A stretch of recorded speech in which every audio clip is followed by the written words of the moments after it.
সোফায় বসে আছে প্রভা প্রত্যাশা। উদ্দেশ্য নেটফ্লিক্সে মুভি দেখা, সেই সাথে মুড়ি খাওয়া। সামনে সোফাতেই আছেন তানহা। সামনে দুটো মেলামাইনের প্লেটে মাংস বেড়ে দিচ্ছেন।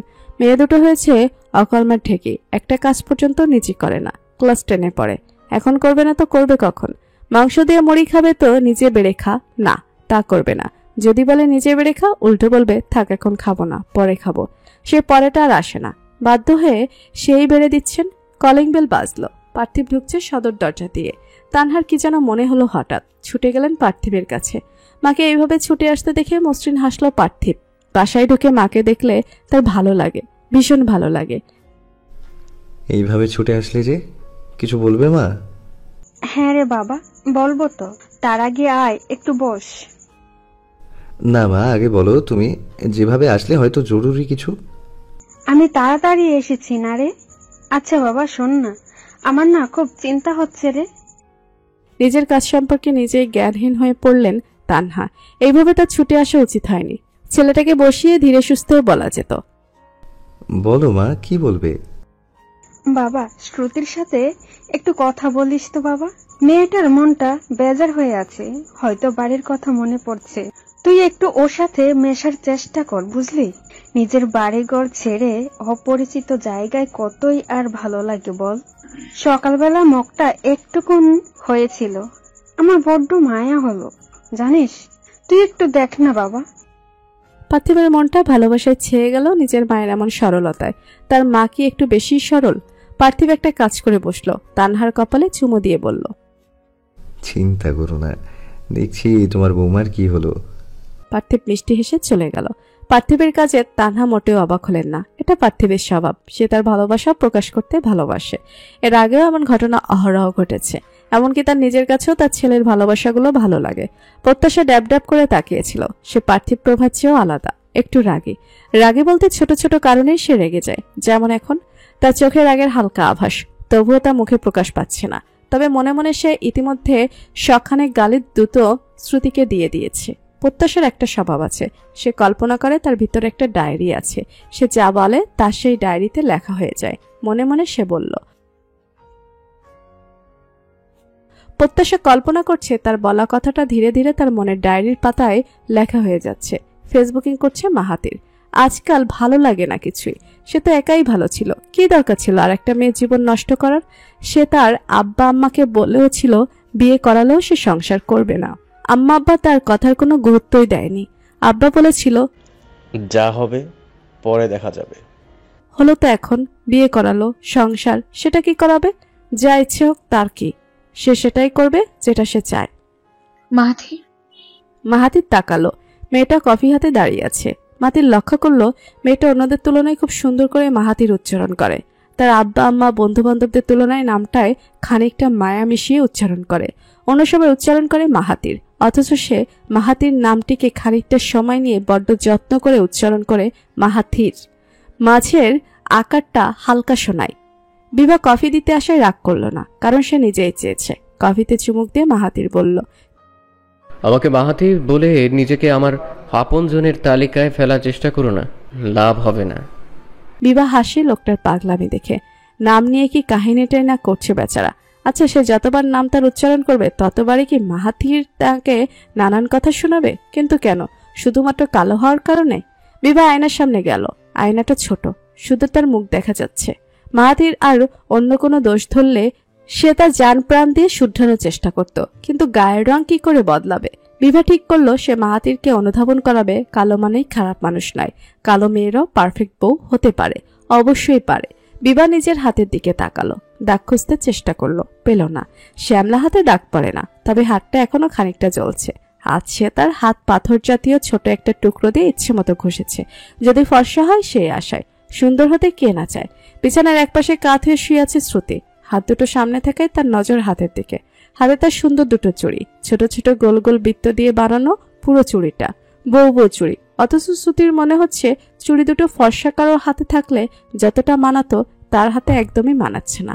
তবে তার চুড়ি দুটোর কারণে তার নিজের হাত নিজের কাছেই বউ বউ লাগছে। আসলে চুড়ি দুটো তার ভীষণ পছন্দ হয়েছে। শ্রুতি জানে চুড়িটা পার্থিবী দিয়েছে। কয়েকদিন আগেই সে ঘুম থেকে উঠে সকালবেলা মুখ মোছার সময় চুড়ি দুটো নিজের হাতে দেখেছে। পার্থিবকে কিছু বলেনি শ্রুতি, অযথাই তর্ক হবে, মানুষটার সাথে তর্কে পেরে ওঠা মুশকিল। শ্রুতি, শরীর খারাপ লাগছে? বলার সাথে সাথে নিজের হাতটা এগিয়ে শ্রুতির কপালে ঠেকালো পার্থিব। গা হালকা গরম, তবে স্বাভাবিক তাপমাত্রা। তবুও জিজ্ঞেস করলো, আপনার কি গায়ে জ্বর?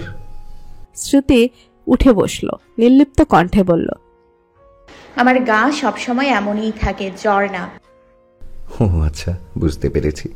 আপনার মাথার সাথে সাথে শরীরটাও সবসময় গরম হয়েই থাকে। হটে হটে হট স্কোয়ার, তার মানে গরম স্কোয়ার। শ্রুতির ভুরু কুচকে চেয়ে রইল। পার্থিব হেসে দিয়ে শ্রুতির সামনে বসল, সরল নির্লিপ্ত কণ্ঠে আদর মিশিয়ে বলল, সকালবেলা মন খারাপ কেন ছিল আপনার? কোনো সমস্যা? সমস্যা থাকলে আমায় বলতে পারেন। পার্থিবের কথা বুঝেও যেন বুঝল না শ্রুতি। মন খারাপ তো তার প্রায় সবসময় থাকে। শ্রুতি না বুঝে বলল, মানে? মা বলল আপনার নাকি সকালবেলা মন খারাপ ছিল। আপনি নাকি মুখটা একদম ছোট্ট করে বসেছিলেন। আপনার মুখ দেখেই মা বুঝে ফেলেছে আপনার মন খারাপ। তাই তো আমি বাসায় ফেরার সাথে সাথেই আমাকে রুমে পাঠিয়ে দিল আপনার মন খারাপের কারণ শোনার জন্য। এবার বলুন তো, কি কারণে আমার বউয়ের মনটা খারাপ? শ্রুতি চুপচাপ পার্থিবের দিক থেকে চোখ ফেরালো। পার্থিবের কথাটা ভুল। সে সকালবেলা মন খারাপ করেছিল না, রেগেছিল। আমিন সাহেবের সাথে কথা বলার কারণে সেই সময় তার রাগ ছিল আকাশচুম্বী। ঠিক সেই সময় তানহা তার পাশে বসে কিছু জিজ্ঞেস করছিল। সামনেই ছিল প্রত্যাশা। সে তানহাকে উত্তর তো দেয়নি, উল্টো ধমকের স্বরে কিছু বলে উঠে এসেছিল। রুমে এসে নিজের কাজের জন্য নিজেই ভীষণ অনুতপ্ত ছিল শ্রুতি। কিন্তু এই বাড়ি থেকে চলে যেতে হলে এভাবেই সবাইকে নিজের প্রতি বিষিয়ে তুলতে হবে। কিন্তু মা, তার তো উল্টো পার্থিবের কাছে নালিশ করা উচিত ছিল। কিন্তু সে আমার মন খারাপের কারণ জানতে চেয়েছে। আপনাকে কিছু প্রশ্ন করলে আপনি অন্য জগতে চলে যান কেন শ্রুতি? উত্তর কি অন্য জগতে আছে? শ্রুতি মাথা নিচু করে বসে আছে। পার্থিব বলল, বললেন না তো মন খারাপের কারণ? ভাইয়ের জন্য মন খারাপ ছিল আমার। কণ্ঠ কাঁপা শোনালো শ্রুতির। ভাইয়ের জন্য মন খারাপ নয়, তার এখন মন খারাপ তার এই মায়ের জন্য। এই মা হয়তো তাকে সত্যিই ভালোবাসে। এই যে তার মাথায় তেল দেওয়া, এটা তো তার এই মায়ের কি কাজ? শুধু তাই নয়, যত্ন করে তেল দিয়ে বেনিও পাকিয়ে দিয়েছে। এই সব তো তার নাটক নয়, ভালোবাসা। কিন্তু শ্রুতি তো এই ভালোবাসার যোগ্য নয়, বড্ড অযোগ্য পাত্রী। পার্থিব হেসে দিয়ে, শ্রুতি, আপনি পারফেক্ট একজন মানুষ, পারফেক্ট একজন মেয়ে, পারফেক্ট একজন বোন, পারফেক্ট একজন বাড়ির বউ। এইবার বলুন তো, আপনি আমার জন্য পারফেক্ট বউ হবেন কবে? কোনোদিনও না। মাথা নিচু করে বলে ফেলল শ্রুতি। কথাটা সে মনে মনে বলতে চেয়েছিল, কিন্তু মুখ ফুসকে বেরিয়ে গেল। হবেন হবেন, আমার আদর্শ বউও হবেন। সেদিন অবশ্যই আসবে। আপনার মুখের আমার জন্য চিন্তা থাকবে, ভালোবাসা থাকবে। জানেন শ্রুতি, আমি স্বপ্ন দেখি আপনি একদিন আমাকে খুব খুব খুব বেশি ভালোবাসবেন। ভালোবাসবেন না? পার্থিবের আকুতি ভরা কণ্ঠে শ্রুতির বুকটা ধক করে উঠল। মানুষটা কেমন করে যেন কথা বলে, তার কথার মাঝে হারিয়ে যায় শ্রুতি। আচ্ছা, এই পরিবারের মানুষগুলো কি সত্যি আলাদা? পার্থিব, সে কি আলাদা, নাকি কোনো একদিন পার্থিবও বদলে যাবে অন্যদের মতো? অন্যদিকে মুখ ফিরিয়ে নিল শ্রুতি। মানুষটার সামনে কেন যেন শ্রুতির নিজেকে মেলে ধরতে ইচ্ছে করে। শ্রুতি তো এমন নয়, সে তো ছিল আর 5টা স্বাভাবিক মানুষের মতোই। ধীরে ধীরে কেমন করে যেন বদলে গেল সব। শ্রুতির কেন জানি পার্থিবের সামনে নিজেকে অসহায় লাগে। পার্থিবকে নিজের মনের সব কথা বলতে ইচ্ছে করে, কিন্তু শ্রুতি নিজের কঠোর খোলস থেকে বেরিয়ে আসতে পারে না। আসলে বেরিয়ে আসে না, কারণ সে জানে পৃথিবীতে সবাই এক, স্বার্থপর, লোভী, অকৃতজ্ঞ। আচ্ছা, পৃথিবীতে একটাও খারাপ মানুষ না থাকলে পৃথিবীটা কেমন হতো? পেরিয়ে গেছে 7 দিন, কেমন যেন চোখের পলকে পেরিয়ে গেল। শ্রুতি বসে আছে। চোখের চাঞ্চল্যতা দেখেই বোঝা যাচ্ছে কারো অপেক্ষায় আছে সে। আজ সকালে সে বসেছিল ছাদে, রোদের মধ্যে। তখনই পার্থিবের আগমন। এসেই বলা শুরু করলো, শ্রুতি, আপনার মনটা কি সবসময় খারাপই থাকে? একটা সময়ও আমি আপনাকে হাসতে দেখি না, কিন্তু কেন? মাঝে মধ্যে তো একটু হাসতেও পারেন, তাই না? শ্রুতি তাকালো, কিছু বলল না। এমনিতেও পার্থিব শ্রুতির উত্তরের আশা করে না। পার্থিব শ্রুতির আরেকটা নাম দিয়ে দিল, বোবা বউ। ছোটবেলায় থাকতে রাতে তাকে প্রচুর বোবা ভূতে ধরত। শরীরে কেমন চেপে বসত, অসার অসার লাগতো শরীর। তখন বিভিন্ন সূরা আয়াতুল কুরসি পড়ে ভূত ছাড়াতে হতো। ভাবলেই কেমন গা শিউরে ওঠে। যদিও পার্থিব ভূতে ভয় পায় না, তবে তার বোবা ভূত ব্যাপারটা হজম হয় না ঠিক। আর এখন সেই বোবাই তার বউকে ধরেছে।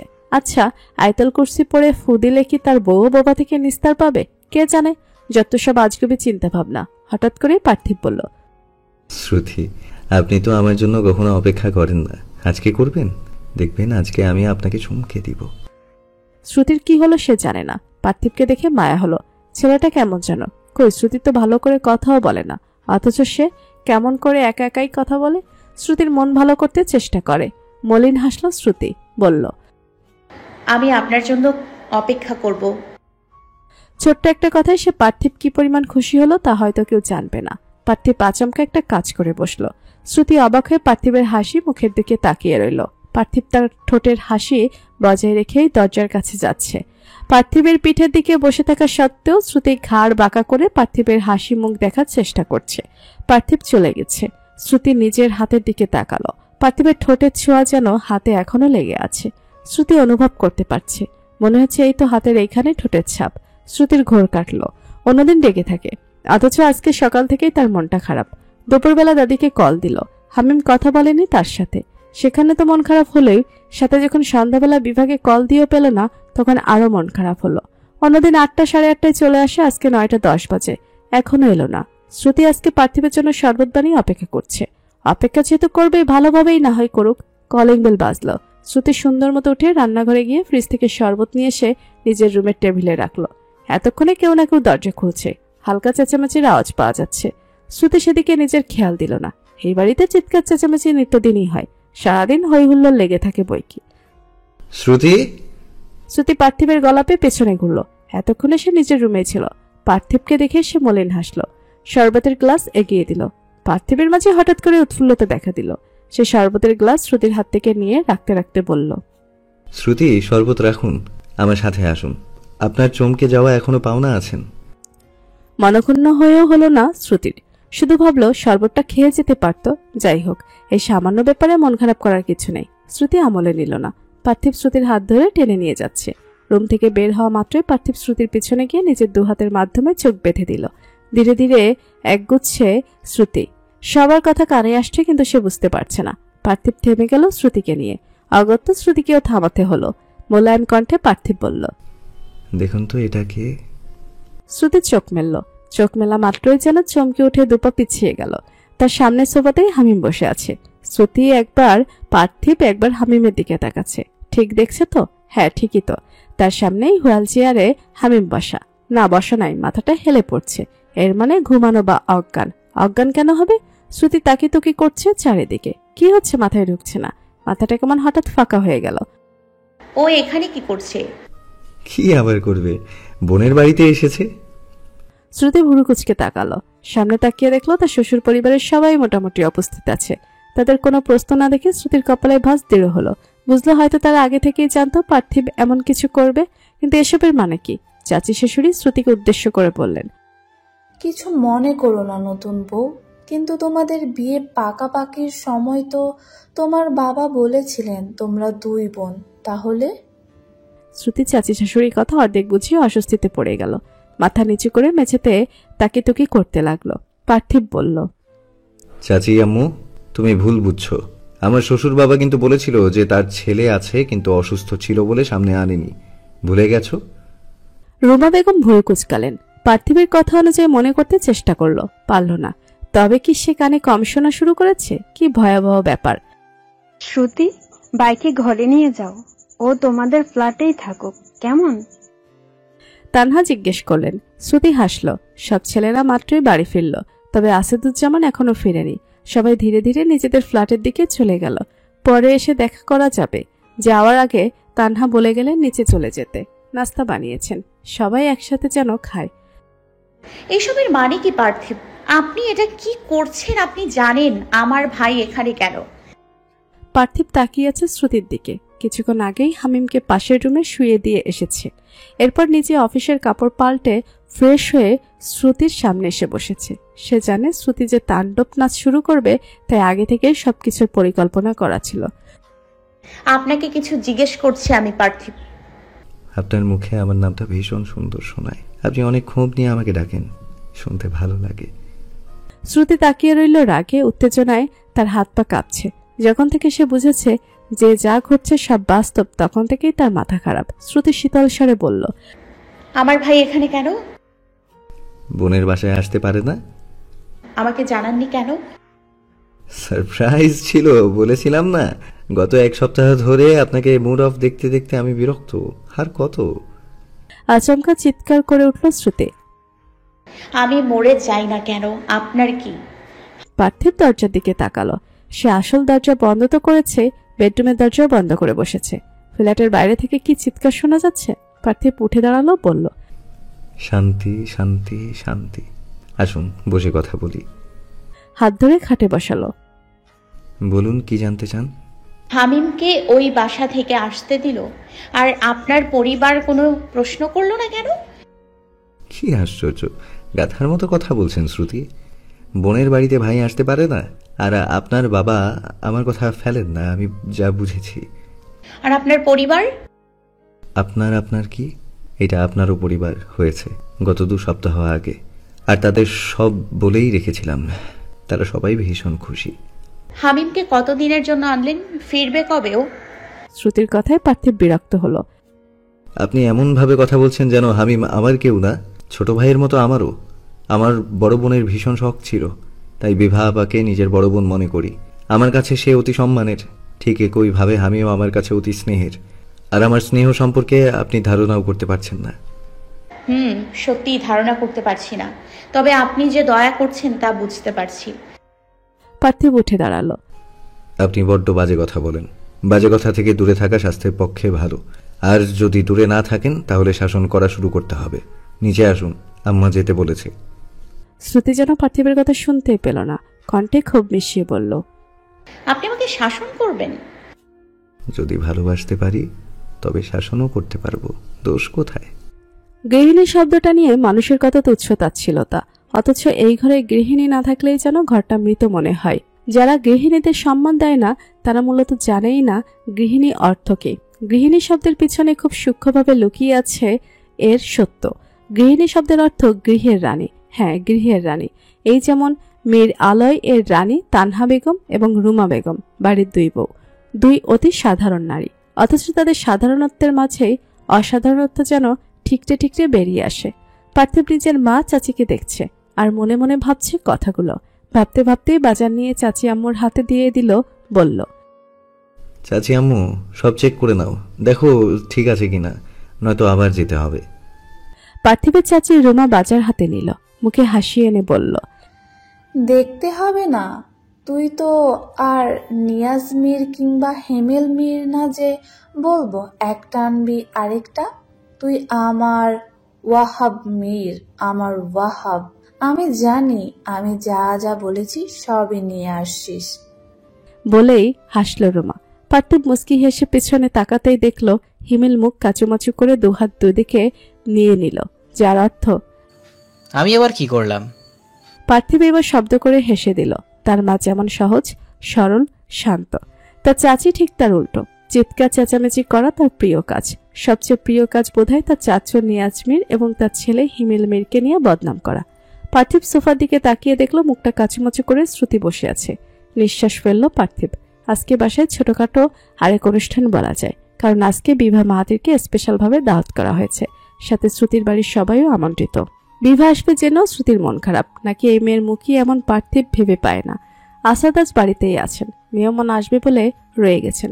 বসে বসে চা খাচ্ছেন আর সামনের সোফায় বসা তার 2 পুত্রবধূদের দিকে তাকিয়ে আছেন। তার সামনে শ্রুতি বসে আছে আর তার পাশে হিয়া বকবক করছে। আসাদের মনে একটু সংশয় কাজ করছে। এই মীর আলাই তার বাবার অনেক শখের নিবাস। এই বাড়ির প্রতিটি ইট কণা প্রতি মুহূর্তে ভালোবাসা অভিমান শাসনের সাক্ষী দেয়। তার বাবার শখ ছিল মৃত্যুর আগ পর্যন্ত তার পরিবার একটে রাখা, ভাগ না হওয়া। তার বাবা মারা গেছেন 12 অথবা 13 বছর হয়ে আসে, এখনো পরিবারে ভাঙন ধরেনি, এক আছে। আসাদ নিজেও তার পরিবারের প্রতিহিংসার আঁচ লাগতে দেননি।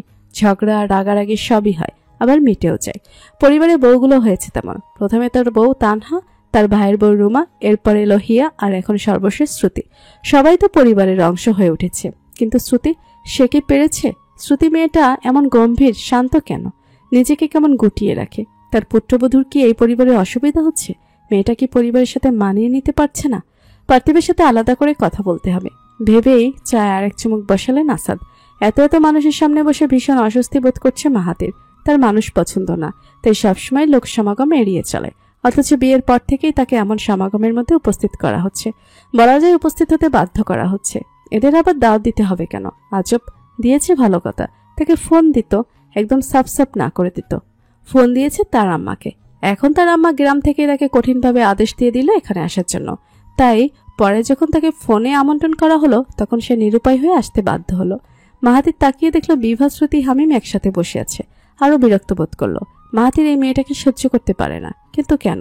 বিরক্ত হয়ে মাহাতির নিচের দিকে তাকিয়ে রইল। পার্থিব সবটাই লক্ষ্য করলো মাহাতিরের বিরক্তি। বিরক্তি কি এখানে আসার জন্য নাকি অন্য কোনো কারণে ধরতে পারল না।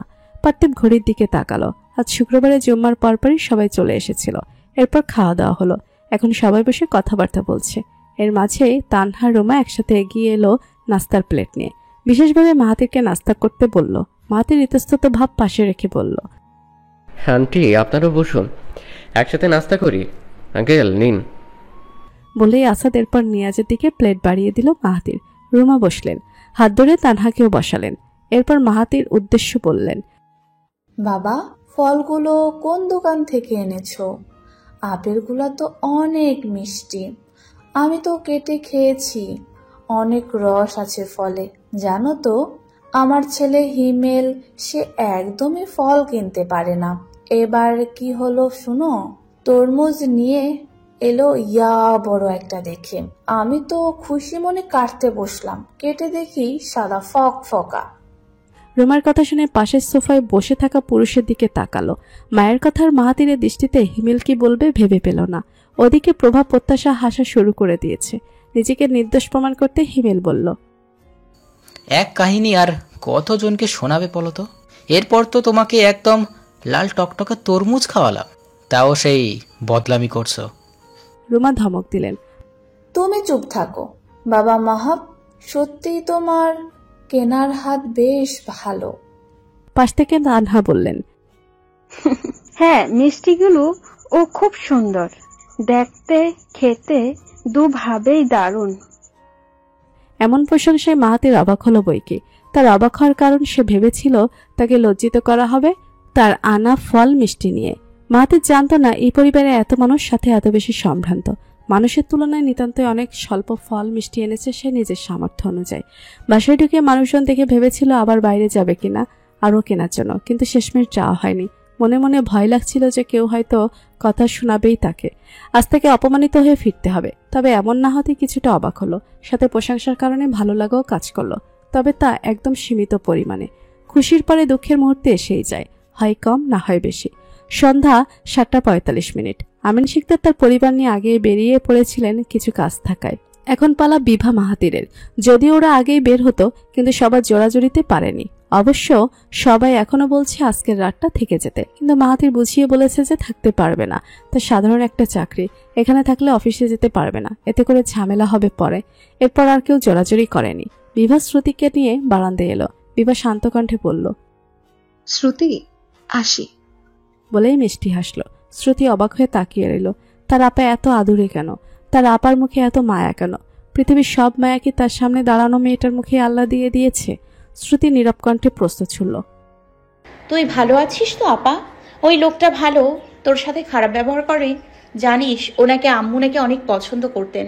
ওনার আম্মু আর আমাদের আম্মু ফ্রেন্ড ছিল, দাদি আম্মু বলেছে আমাকে। হ্যাঁ, উনি ভীষণ ভালো, তুই নিশ্চিন্তে থাক। নিজের আর হামিমের খেয়াল রাখিস। হামিম আপাতত কিছুদিন তোর কাছে থাকুক, এরপর ওকে আমার বাসায় নিয়ে রাখবো।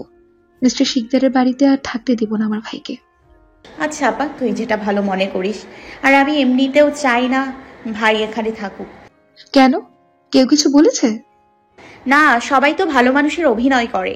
আর উনি তো আরেক অভিনেতা। আমার মনে হয় উনি আমাকে দয়া দেখাচ্ছে, কিন্তু আমার কারোর দয়া চাই না।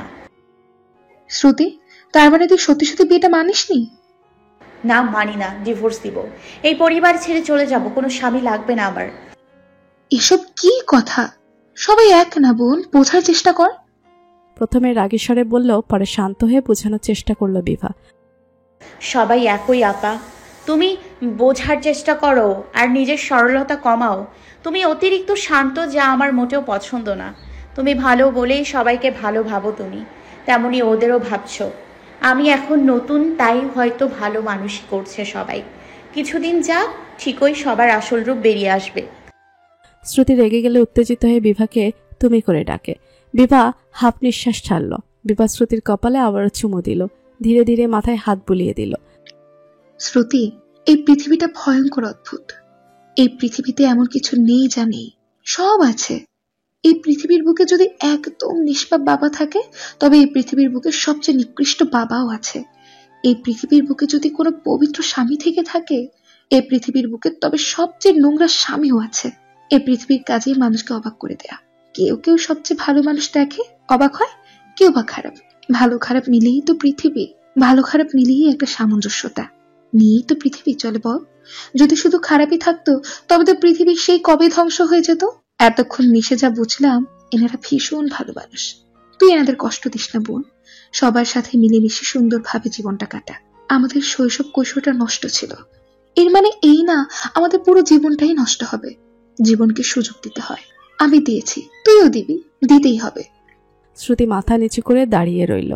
বিভা শ্রুতির হাত ধরে বাইরে নিয়ে এলো, শেষবারের মতো হামিমের সাথে দেখা করলো। এরপর বিভা মাহাতির বিদায় নিয়ে চলে গেল। শ্রুতি তাকিয়ে দেখল পার্থিব হামিমকে মালটা খাওয়ানোর চেষ্টা করছে, কিন্তু হামিম মুখে দিতে নারাজ। শ্রুতি ভুরু কুচকে এগিয়ে গেল। বারান্দায় বসে জীবনের হিসাব কষছে মাহাতির। জীবন কত অদ্ভুত। এই তো কিছুদিন আগে সে এই বাড়িতে একা থাকতো, অফিস থেকে ফিরে রান্না করে খেত, কিংবা কখনো বাইরে খেয়ে আসতো, কখনো বা না খেয়েই ঘুমিয়ে পড়তো। তার দেখাশোনার মতো কেউই ছিল না। তার আম্মা প্রতিনিয়তই ফোন তো করতো, তবুও কাছে থেকে দেখাশোনা আর ফোনে খোঁজখবর নেওয়ার মধ্যে বিস্তর তফাৎ। আর এখন সারা ঘর জুড়ে বিভা নামক কুৎসিত মেয়েটা ঘোরাঘুরি করে। কত দ্রুত জীবন বদলে যায়, ভেবেই অবাক লাগে। মাহাতির ফোন বের করলো। ফোনে আম্মা আব্বার ছবির দিকে নির্নিমেষ চেয়ে রইল। এই দুজন মানুষকে সে অসম্ভব ভালোবাসে, অসম্ভব। মাঝে মধ্যে আম্মার ওপর রাগ হয় যে বিয়েটা কেন করালো, আবার মনে হয় করিয়েছে তো করিয়েছে। তার আম্মা খুশি, আম্মার খুশিতে সেও খুশি, ভেবেই ক্রুর হাসলো। যার অর্থ মাঝখানে বিভা নামক মেয়ের জীবনে কি হলো তাতে তার কিচ্ছু যায় আসে না। রাত 12:20, যথেষ্ট রাত, তবুও বিভার চোখে ঘুম নেই। অচেনা অজানা এক শূন্যতা গ্রাস করে নিয়েছে নিজের মনকে। পাশে তাকিয়ে দেখলো মাহাতির কপালে বাম হাত দিয়ে চোখ বন্ধ করে আছে। মাহাতিরের নেওয়া গভীর নিঃশ্বাসে বুঝিয়ে দিচ্ছে কত গভীর তার ঘুম। বিভা উঠে বসল। কমলা রঙের ড্রিম লাইট জ্বালানো। ড্রিম লাইট অফ করে রুমের লাইট জ্বালিয়ে নিল। হঠাৎ আলো জ্বালায় চোখ আপনা আপনি কুচকে গেল বিভার। ধীরে পায়ে হেঁটে খাটের নিচে থেকে তার আনা ব্যাগ বের করে নিল।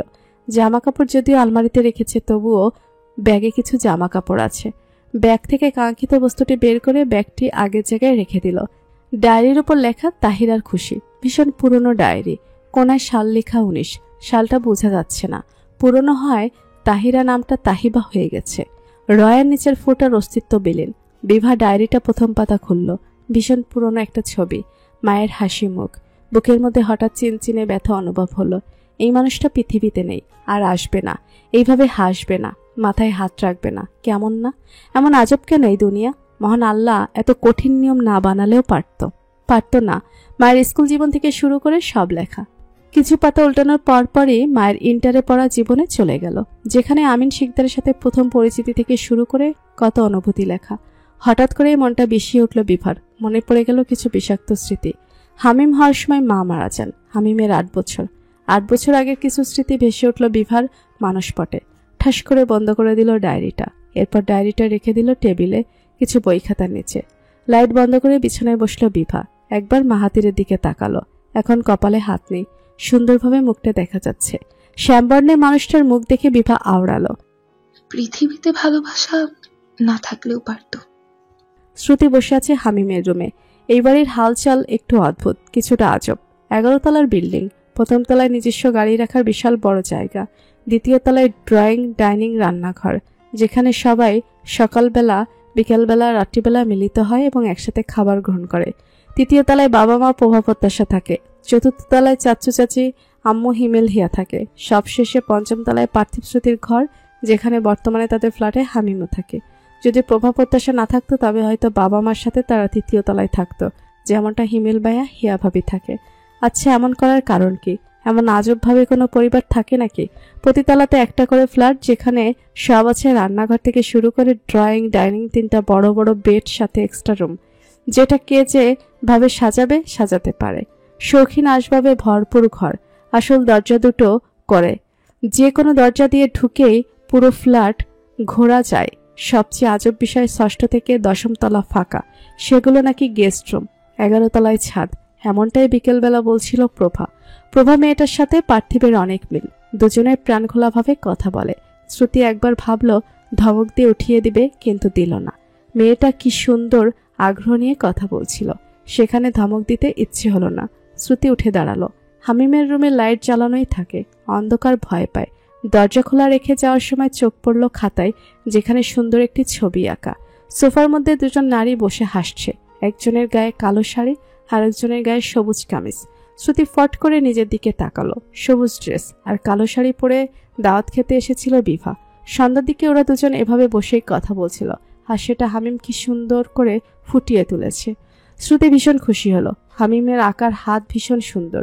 শ্রুতি কল্পনা করলো তার ভাই একদিন অনেক বড় আর্টিস্ট হবে, সবাই তার ভাইয়ের ড্রয়িং দেখবে। শ্রুতি খুশি মনে খাতাটা বন্ধ করে বেরিয়ে গেল রুম থেকে। শ্রুতি রুমে আসতেই দেখলো পার্থিব নরম তোষক জাতীয় উঁচু বস্তু থেকে এক লাফে উঠল, হেসে দিয়ে বলল, অবশেষে এসেছেন।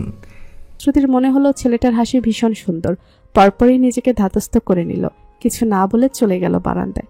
পার্থিব বসা থেকে উঠে দাঁড়াতে দাঁড়াতে নিজ মনেই বলল, চলো পার্থিব, নিজে নিজেই বকবক শুরু করো। বারবার ভুলে যাস কেন তোর বউকে বোবা ভূতে ধরে? এই ওয়েদারে চাটা মজা লাগবে, নিন। চায়ের কাপ থেকে দৃষ্টি সরিয়ে পার্থিবের দিকে তীক্ষ্ণ দৃষ্টি ছুড়ল। পার্থিব নিষ্পাপ কণ্ঠে বলল, ভয় পাচ্ছেন? বিষ মিশিয়েছি নাকি? ধারান। বলে শ্রুতির দিকে বাড়িয়ে ধরা মগটায় শব্দ করে চুমুক দিল। এরপর নিজের কাপেও চুমুক বসালো। দুহাতের মগ সামনে বাড়িয়ে বলল, দুটোই পরীক্ষা করে দিয়েছি রানী। আপনি আপনার মন মতো একটা কাপ গ্রহণ করে রাজাকে ধন্য করুন। শ্রুতি কণ্ঠে বিরক্ত মাখিয়ে বলল, এত ড্রামা আপনি কিভাবে করেন? কি আর করার, সবার বউ তো ড্রামা করে, সেখানে আমার বউ হচ্ছে রোবটিক আচরণ করে, তাই বাধ্য হয়ে আমি ড্রামা করে সম্পর্কের ব্যালেন্স ঠিক রাখছি। শ্রুতি অন্যদিকে তাকিয়ে হাত বাড়িয়ে চা নিল। সামনে তাকিয়ে দেখতে লাগলো তারাদের।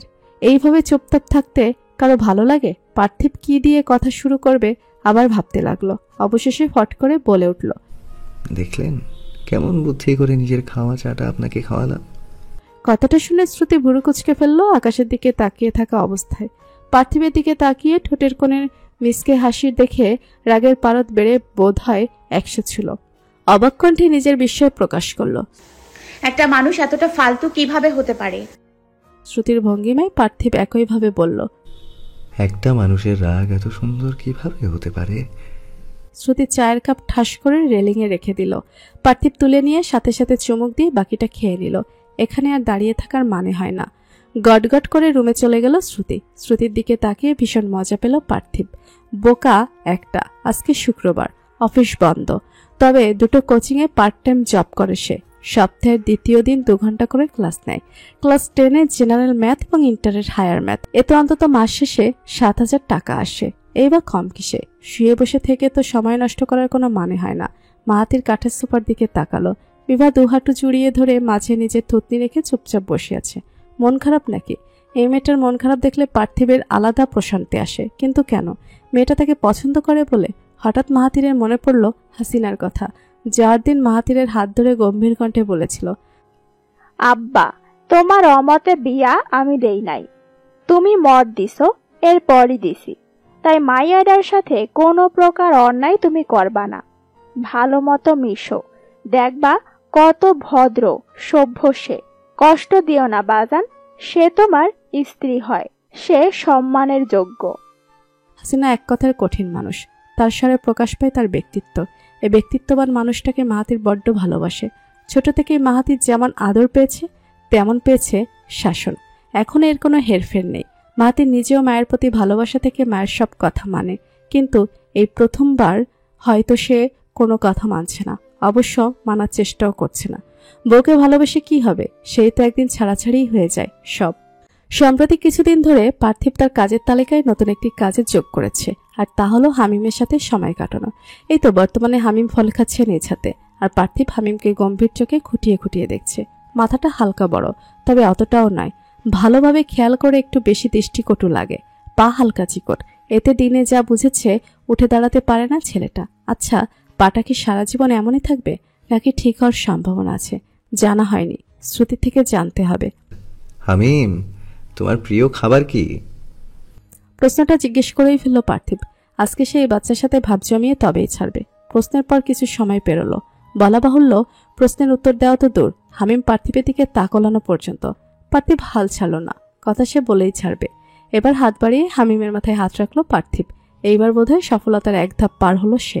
হামিম ভুরু কুচকে তাকালো। পার্থিব মিষ্টি হেসে বলল, তোমার প্রিয় খাবার কি হামিম? ভাইয়াকে বলো, আমি তাহলে তোমার জন্য তোমার প্রিয় খাবার নিয়ে আসবো। পাক্কা প্রমিস। হামিম ভুরু কুচকে নিজের কাজে মন দিল। পার্থিব ভাব নিঃশ্বাস ছাড়ল। সে ভুলে গেল কি করে এটা শ্রুতির ভাই। শ্রুতিকে যেভাবে বোবা ভূতে ধরে থাকে সবসময়, নিশ্চিত হামিমকেও সেই ভূতেই ধরে থাকে। তবে ভূত আজকে সেই ছুটিয়েই ছাড়বে। পার্থিব নিজের জেদ বজায় রেখে আবারও হামিমের সাথে কথা বলার জন্য হামিমের কাঁধে হাত রাখল। সেকেন্ড বোধহয় পার হলো না, অমনি হামিম দুহাত দিয়ে কোকের গ্লাস ধরে পার্থিবের মুখে ছুঁড়ে মারল। আকস্মিক ঘটনায় পার্থিব হতভম্ব, কাণ্ডজ্ঞানহীন হয়ে পড়ল। এটা কি হলো? সারা শরীর কেমন আঠালো হয়ে গেল নিমেষে। অমনি পেছন থেকে হাসির শব্দ পেয়ে পার্থিব পেছনে ফিরল। শ্রুতি দরজায় দাঁড়িয়ে হাসছে, শরীর মৃদু মৃদু কাঁপছে। বোঝাই যাচ্ছে যেও হাসি থামাতে পারছে না মেয়েটা। কেমন মুখ হাত দিয়ে খুটখুট করে হাসছে। পার্থিব ভুরু কুচকে হেসে দিল। এই কুচকানো ভুরুচূড়া যেন শ্রুতির প্রতি আশা করা ছিল। এত বড় কাণ্ডের মালিককে দেখার জন্য তার দিকে ফিরতেই দেখলো এদিকে তার কোনো খেয়াল নেই। সে মনের আনন্দে ডালিম খাচ্ছে একটা একটা করে। মানুষ কখনো নিজের অবস্থানে খুশি থাকে না। এই যে এই দেশের কত কত যুবক একটা চাকরির পেছনে ছুটছে, একটা চাকরির জন্য মাথার ঘাম পায়ে ফেলছে। কেউ কেউ নিজের পরিবারের উপর বোঝা হচ্ছে, কেউ বা হারাচ্ছে নিজের প্রিয় মানুষ। তাদের কাছে চাকরি শব্দটা যেন সোনার হরিণ। অথচ এই চাকরি যারা করে তারা ভাবে চাকরি করার চেয়ে ব্যবসা ভালো। ব্যবসা জিনিস হয়তো অনেক সোজা, চাইলে করলাম, না চাইলে করলাম না। কোনো বস থাকে না, বসের ঝাড়ি খেতে হয় না, যা মন চাই করা যায়, গেলে গেলাম, না গেলে নাই। এইভাবেই পৃথিবীর প্রতিটা মানুষ নিজেদের অবস্থান নিয়ে অসন্তুষ্ট, কারণ তারা জানে না যে নিজের জায়গা থেকে অন্যদের জায়গা সহজেই মনে হয়, আসলেই সহজ নয়। পৃথিবী কঠিন, বড্ড কঠিন। চাকরিকে গালাগালি করতে করতে অফিসে ঢুকলো মাহাতির। নিজের জায়গায় বসতে গিয়ে মুখ দিয়ে আপনা আপনি আর্তনাদ বেরিয়ে এলো। হাতের দিকে তাকিয়ে দেখলো ভালোই কেটেছে। আসার সময় ছোটখাটো একটা অ্যাক্সিডেন্ট হয়, সেখান থেকেই হাত কেটেছে, পাও হয়তো ছিলে গেছে। নিজের উপর ভীষণ বিরক্ত হলো মাহাতির। বিরক্ত হয়েও লাভ নেই, লাঞ্চ টাইমে ব্যান্ডেজ করে নিতে হবে ভেবেই কাজে মন দিল। 1:20 বাজে, 1:50 পর্যন্ত ব্রেক টাইম। মাহাতির হালকা কিছু খাবার খাচ্ছিল, পেছন থেকে শুনতে পেল, হ্যালো মিস্টার মাহাব। খাবার চিপোতে থাকা অবস্থায় বুড়ো কুচকে ফেললো, পেছনে ঘুরল না। পেছনের জ্ঞাত ব্যক্তিটির সামনে এসে মাহাতিরের পাশে বসলো। হোয়াটসঅ্যাপ ব্রো, বিয়ে করে তো দেখি তোমার রূপ বেড়ে গেছে। তুই এখানে কেন? ছুটি শেষ হলে আবার ছুটির অ্যাপ্লাই কর। ভাবিকে নিয়ে ঘুরতে যা, তুই না থাকলে একটু শান্তিতে থাকি। আনাস হেসে ফেলল, কারণ এই মুহূর্তে মাহাতির একটা মিথ্যা কথা বলেছে। আনাস যে মাহাতির কাছে কত গুরুত্বপূর্ণ তা আনাস জানে। যদিও সম্পর্কের মেয়াদ অত বেশি নয়, তবুও সম্পর্কের গভীরতা অনেক। সময় দিয়ে কখনো গভীরতা মাপা যায় না, তবে 5 বছরও কম নয়। এই অফিসের সূত্র ধরেই তো দুজনে পরিচয়। মাহাতিরের বিয়েতেও আনাস ছিল, তবে তার পরের দিনই জরুরি ছুটিতে বউকে নিয়ে গ্রামে যেতে হয় তার। গতকাল এসেই আজ অফিসে। আনাস দাঁত কেলিয়ে হেসে ফেলল। বন্ধু, এখন আমার না, তোমার ছুটি নেওয়ার সময় এসে গেছে। তুমি ছুটি নাও, বউকে সময় দাও। ফালতু কথা বলবি না আনাস, খাওয়ার মুডটাই নষ্ট করে দিলি। কথাটা বলে গম্ভীর মুখে প্যাকেটের রুটি চিবোতে থাকলো মাহাতির। আনাসের কথাটা মোটেও ভালো লাগলো না, হাত রাখলো মাহাতিরের কাঁধে। Is all okay? Nothing is okay, time শেষ, নিজের টেবিলে যা। আনাস ঘড়িতে তাকালো, আসলে সময় শেষ। এখনই ম্যানেজার এসে খ্যাটখ্যাট করবে, কিন্তু আনাস তাকে খ্যাটখ্যাটের সুযোগ দিতে নারাজ। তাই চুপচাপ উঠে নিজের জায়গায় বসলো। সাথে বুঝলো মাহাতিরের মেজাজ ঠিক নেই। অবশ্য বিয়াদবটার মেজাজ ঠিক থাকে কখন।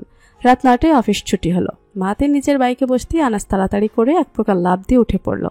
মাহাতির জানে ওকে বলেও লাভ নেই কিছু, তাই বাইক স্টার্ট করলো। মেইন রোডে উঠতেই আনাস বলল, দোস্ত, মনটা ভালো নেই, ওই সামনের রেস্টুরেন্টে যাবি? একটু কফি খাবো। বাসায় ফেরার তারা মাহাতিরের কোনো কালেই ছিল না, না আগে আর না এখন। তাই সে বন্ধুর কথা মতো থামলো। দুজনের সামনে গরম 2 কাপ কফি। আনাস নিজের কাপ বুঝে নিল। মাহাতির কফিতে চুমু দেওয়া মাত্রই আনাস নিজের সন্দেহ মোতাবেক প্রশ্ন ছুড়ে দিল, ভাবি মেয়ে হিসেবে কেমন রে? মাহাতির তাকাতে আনাস নিজের ভুল শুধরে বলল, আই মিন বউ হিসেবে কেমন আর কি। প্রশ্নের উত্তরের আশায় চেয়ে রইল আনাস। মাহাতির কি উত্তর দিবে না? আনাসের ইচ্ছে করলো মাহাতিরকে একটা থাপ্পড় মারতে। প্রশ্ন করেছে, উত্তর কেন দিচ্ছে না। মিনিট 5 পর মাহাতির গম্ভীর স্বরে বলল, জঘন্য। আনাস কপাল কুঁচকে একবার মাহাতিরের দিকে তাকালো, একবার কফির কাপে তাকালো, নিরলসভাবে বলল, কফি তো ঠিকই আছে। বিভা স্ত্রী হিসেবে জঘন্য। আনাস তাকিয়ে রইল। তাহলে খালাম্মা যে বলল বিভা মেয়েটা অসম্ভব ভালো, ভদ্র, এত কিছুর পরেও কিভাবে পারল যার সাথে মাহাতিরের বিয়ে দিতে? একটু তো বিবেচনা করে দিত, আর একটু না হয় খোঁজ খবর নিত মেয়ের। এত তাড়া কিসের ছিল? আনাসের মুখভঙ্গি এবার বেশ সিরিয়াস। সে প্রশ্ন করল, মাহাথির, বিভা মেয়েটার কি চরিত্রজনিত সমস্যা আছে, নাকি অভদ্র, মানে তোকে সম্মান করে না এমন কিছু? ও নিজেই একটা সমস্যা, ফালতু একটা মেয়ে। আনাস ব্যাপারটা ধরতে পারছে না। বিভার মাঝে সমস্যা নাকি মাহাতির বিয়ে করতে চায়নি, তবুও বিয়ে করেছে তাই এমন করছে। আনাস বেশি ঘাটল না, কারণ জানে মাহাতির তাকে সব বলবে যখন ওর ইচ্ছে হবে। আগে যখন বলেছে এখনও বলবে। এখন জিজ্ঞেস করে শুধু শুধু রাগানোর মানে হয় না। আনাস প্রাণবন্তভাবে হাসল। ওকে ওকে, কুল ভাই, আমরা ফালতু মেয়ের ব্যাপারে কথা না বলি, চল ডিনার করি, আজকে আমার পক্ষ হতে ট্রিট। বলেই কিছু খাবার অর্ডার করে দিল। অর্ডার মোতাবেক খাবার আসতে বেশ কিছু সময় নিল। খাবার আসতে নির্লিপ্তভাবে দুই বন্ধু খাওয়া শুরু করলো, অথচ তাদের মধ্যকার এক বন্ধুর জন্য যে কোনো এক ফালতু মেয়ে অপেক্ষা করছে তা সে জানতেও পারল না। অবশ্য জানার চেষ্টা করছেই কি সে জানবে? বারান্দায় দাঁড়িয়ে তারা দেখছে পার্থিব, মুখে লেগে আছে অমায়িক এক হাসি। তারা দেখার মাঝেও এত আনন্দ আছে। এত আনন্দ কেন লাগে? শ্রুতি পছন্দ করে বলে, ধীরে ধীরে কি তবে শ্রুতির পছন্দ সে নিজের মাঝে নিয়ে নিচ্ছে? পার্থিবের আকাশপাতাল ভাবার মাঝেই ঘরে ঢুকলো শ্রুতি। পার্থিব শব্দ পেয়ে তাকালো। শ্রুতিকে গিয়ে শক্ত করে জড়িয়ে ধরলে কেমন হয়? রাগ করবে? থাপ্পড় দিবে? না, এমন কিছুই হয়তো করবে না। তবে ছেলেদের প্রতি বিদ্বেষ হয়তো আরো তীব্র হবে, কারণ তার বউ তিলকে তাল বানানোতে ওস্তাদ। শ্রুতি, এখানে আসুন। শ্রুতি এগিয়ে এলো। কি সমস্যা? পার্থিব হাত ধরে শ্রুতিকে টেনে নিয়ে এলো। এরপর দু বাহুতে হাত রেখে ওকে মোড়ায় বসিয়ে দিল। গ্রিলের উপর থেকে কিছু একটা নিয়ে শ্রুতির হাতে পরিয়ে দিল। শ্রুতি দেখলো, বিরক্ত ফুটিয়ে প্রশ্ন করলো, এসবের মানে কি পার্থিব? এভাবে বারবার চুড়ি পরানোর মানে কি? কি পান এসব করে? কিছুদিন আগেও নতুন চুড়ি পরালেন। সরল গলার উত্তর, আমার ভালো লাগে শ্রুতি। শ্রুতিকে সাজাতে পার্থিবের ভালো লাগে। দেখুন কি সুন্দর লাগছে। মোটেও সুন্দর লাগছে না, কালো হাতে একদমই মানাচ্ছে না, উল্টো খুবই বাজে দেখাচ্ছে। তাই এইভাবে মিথ্যে বলা থামান পার্থিব, আপনার মিথ্যা কথায় আমি বলছি না। শক্ত কণ্ঠে বলে দিল শ্রুতি। পার্থিব এবার ভীষণ বিরক্ত হলো। কঠিন চোখে তাকিয়ে রইল শ্রুতির দিকে। ভরাট কণ্ঠে প্রশ্ন করল, আপনার আপাও তার মানে অসুন্দর? কুৎসিত। আমার মা, সেও তো তথাকথিত ফর্সা নয়, এর মানে সেও অসুন্দর। তাহলে তাকে বাবা এত ভালোবাসে কেন? এখানে তারা আসবে কেন? কারণ আমি নিয়ে এলাম, তাই এলো। আমার প্রশ্নের উত্তর দিন। আপনার আপাও অসুন্দর? মোটেও না, ও অনেক সুন্দর। আমার দেখা সবচেয়ে সুন্দর মেয়ে আমার আপা। আপনি তাকে নিয়ে একটা বাজে কথাও বলবেন না পার্থিব। শ্রুতির চোখে পানি, রাগে জোরে জোরে শ্বাস ফেলছে। পার্থিব এবার নিভে গেল। মেয়েটার চোখে পানি দেখতে ভালো লাগে না, খারাপ লাগে, মায়া হয়। ইচ্ছে করে মাথায় হাত বুলিয়ে দিতে, জড়িয়ে ধরতে। যেহেতু ইচ্ছেগুলো পূরণ করা সম্ভব নয়, এর চেয়ে ভালো কান্না থামিয়ে দেওয়ার ব্যবস্থা করা। পার্থিব শ্রুতির হাত ধরল, শান্ত চোখে চেয়ে বলল, আচ্ছা, মেনে নিলাম আপনার আপা পৃথিবীর সবচেয়ে সুন্দরী নারী, কিন্তু সে তো কালো। তাও আপনি তাকে এত ভালোবাসেন কেন শ্রুতি? তাকেই কেন আপনার কাছে সবচেয়ে সুন্দর লাগে? আমার মা, তাকে কেন এত ভালোবাসি আমি? আমার বাবাই বা তাকে কেন এত ভালোবাসে? ভালোবাসতে সৌন্দর্যের প্রয়োজন হয় না পার্থিব। শান্ত কণ্ঠে অতি মূল্যবান একটা কথা বলে। নীরবে তর্কের রীতি ঘটিয়ে চলে গেল শ্রুতি। কথাটা শুনে পার্থিবের ঠোঁটে প্রকাশ পেল হাসির সরু রেখা। এই মেয়েকে নিয়ে কই যাবে পার্থিব? যে কথা পার্থিব এতদিন ওকে বোঝানোর চেষ্টা করেছে, সেই কথাই সে অন্যদের বেলায় খাটাচ্ছে। শুধু তার বেলাতেই নেই, কপালই খারাপ। মাহাতির অফিসে চলে গেছে অনেকক্ষণ হয়। পুরো ফ্ল্যাট ঘুরে ঘুরে দেখছে বিভা। অত শৌখিন জিনিসপত্র নেই। সাধারণ মধ্যবিত্ত ঘর যেমন হয় তেমন। এখানে বিভার অসুবিধা হওয়ার কথা, অথচ বিভার একটু অসুবিধা হয় না। উল্টো আলাদা প্রশান্তি আসে। মনে হয় নিজের বাড়ি, যেমনই হোক কিন্তু নিজের। ওই বাড়ি থেকে প্রায় আমিন শিকদার বেরিয়ে যেতে বলতো, কিন্তু কোনো কারণে বের করতো না। হয়তো ভালো মানুষ সেজে থাকার জন্য। বিভা চেয়েও বের হয়ে আসতে পারতো না। কি করবে বের হয়ে? কোথায় যাবে 3 ভাই বোন মিলে? যদিও বা বিভা ছোটখাটো একটাই অনলাইন ব্যবসা করে, তবুও সেখান থেকে কত টাকাই বা আসবে। তার উপর হামিমকে ডাক্তার দেখানো। তবে 8.5 বছরে ওদের পেছনে যত টাকা খরচ হয়েছে সেই টাকার একটা বড় অংশ হলো তাহিরা রেখে যাওয়া টাকা। তাহিরা 3 ভাই বোনের নামে যথেষ্ট পরিমাণ টাকা ব্যাংকে রেখেছিলেন ভবিষ্যতের আশায়, কিন্তু সেই ভবিষ্যৎ তাহিরা নিজেই ধূলিসাৎ করে গেছিলেন আমিন সাহেবের নামে রেখে। যখন বুঝতে পারলো তখন খুব বেশি দেরি হয়ে গেল। বিভা ভাবল ওই বাসার সবকিছু নিজের থেকেও ছিল পরের, কারণ শাহিনা, আর এই বাসায় সবকিছু পরের হয় নিজের, কারণ মাহাতির। বিভা তার ছোট্ট সংসারটা তো আগলে নিল, শুধু মানুষটাকেই আগলে নিতে পারল না। রুমে ঢুকে অবাক হয়ে গেল বিভা। মাহাতির অফিসে যাওয়ার পর এতক্ষণ পর রুমে ঢুকলো সে। একই অবস্থা রুমের, জামা কাপড় ছড়ানো ছিটানো, সব দেখি তার জামা। আলমারি থেকে এভাবে ফেললো কে? সে তো সুন্দরভাবেই রেখেছিল গুছিয়ে। বিভা জামাগুলো তুলে আবার ভাঁজ করে শুরু করলো। এরপর সুন্দর করে মাহাতিরের জামা কাপড়ের পাশে রেখে দিল। বিভা আন্দাজও করতে পারল না সে যত যত্নের সাথে কাপড়গুলো রাখলো ঠিক ততটাই নিষ্ঠার সাথে কেউ আলমারি থেকে ছুঁড়ে ছুঁড়ে ফেলেছে তার কাপড়। আমরা আমাদের বড়বেলাটাকে আলাদা গুরুত্বের নজরে দেখি। বড় হয়ে এটা করব ওটা করব এত চিন্তা বড়বেলাকে কেন্দ্র করে, অথচ এর মধ্য দিয়ে ছোটবেলা অবহেলায় রয়ে যায়। একজন মানুষের জীবনে জন্ম থেকে মৃত্যু পর্যন্ত প্রতিটা মুহূর্ত মূল্যবান।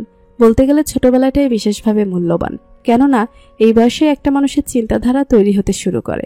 এই বয়স মানুষটাকে ভাবতে শেখায়। এই বয়সের চিন্তাধারা ভাবলে মানুষের মস্তিষ্কে একটা আলাদা প্রভাব তৈরি করে।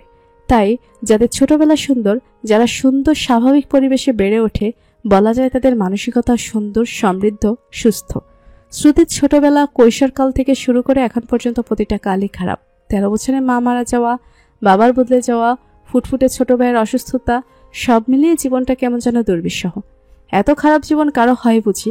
শ্রুতি জানে এর চেয়েও কষ্টের জীবন হয়, তবুও সে মানে না।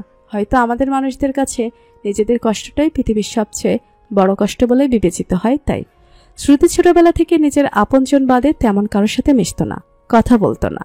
তাই হয়তো এত এত মানুষের মাঝে ওর অস্বস্তিতাটা একটু বেশি।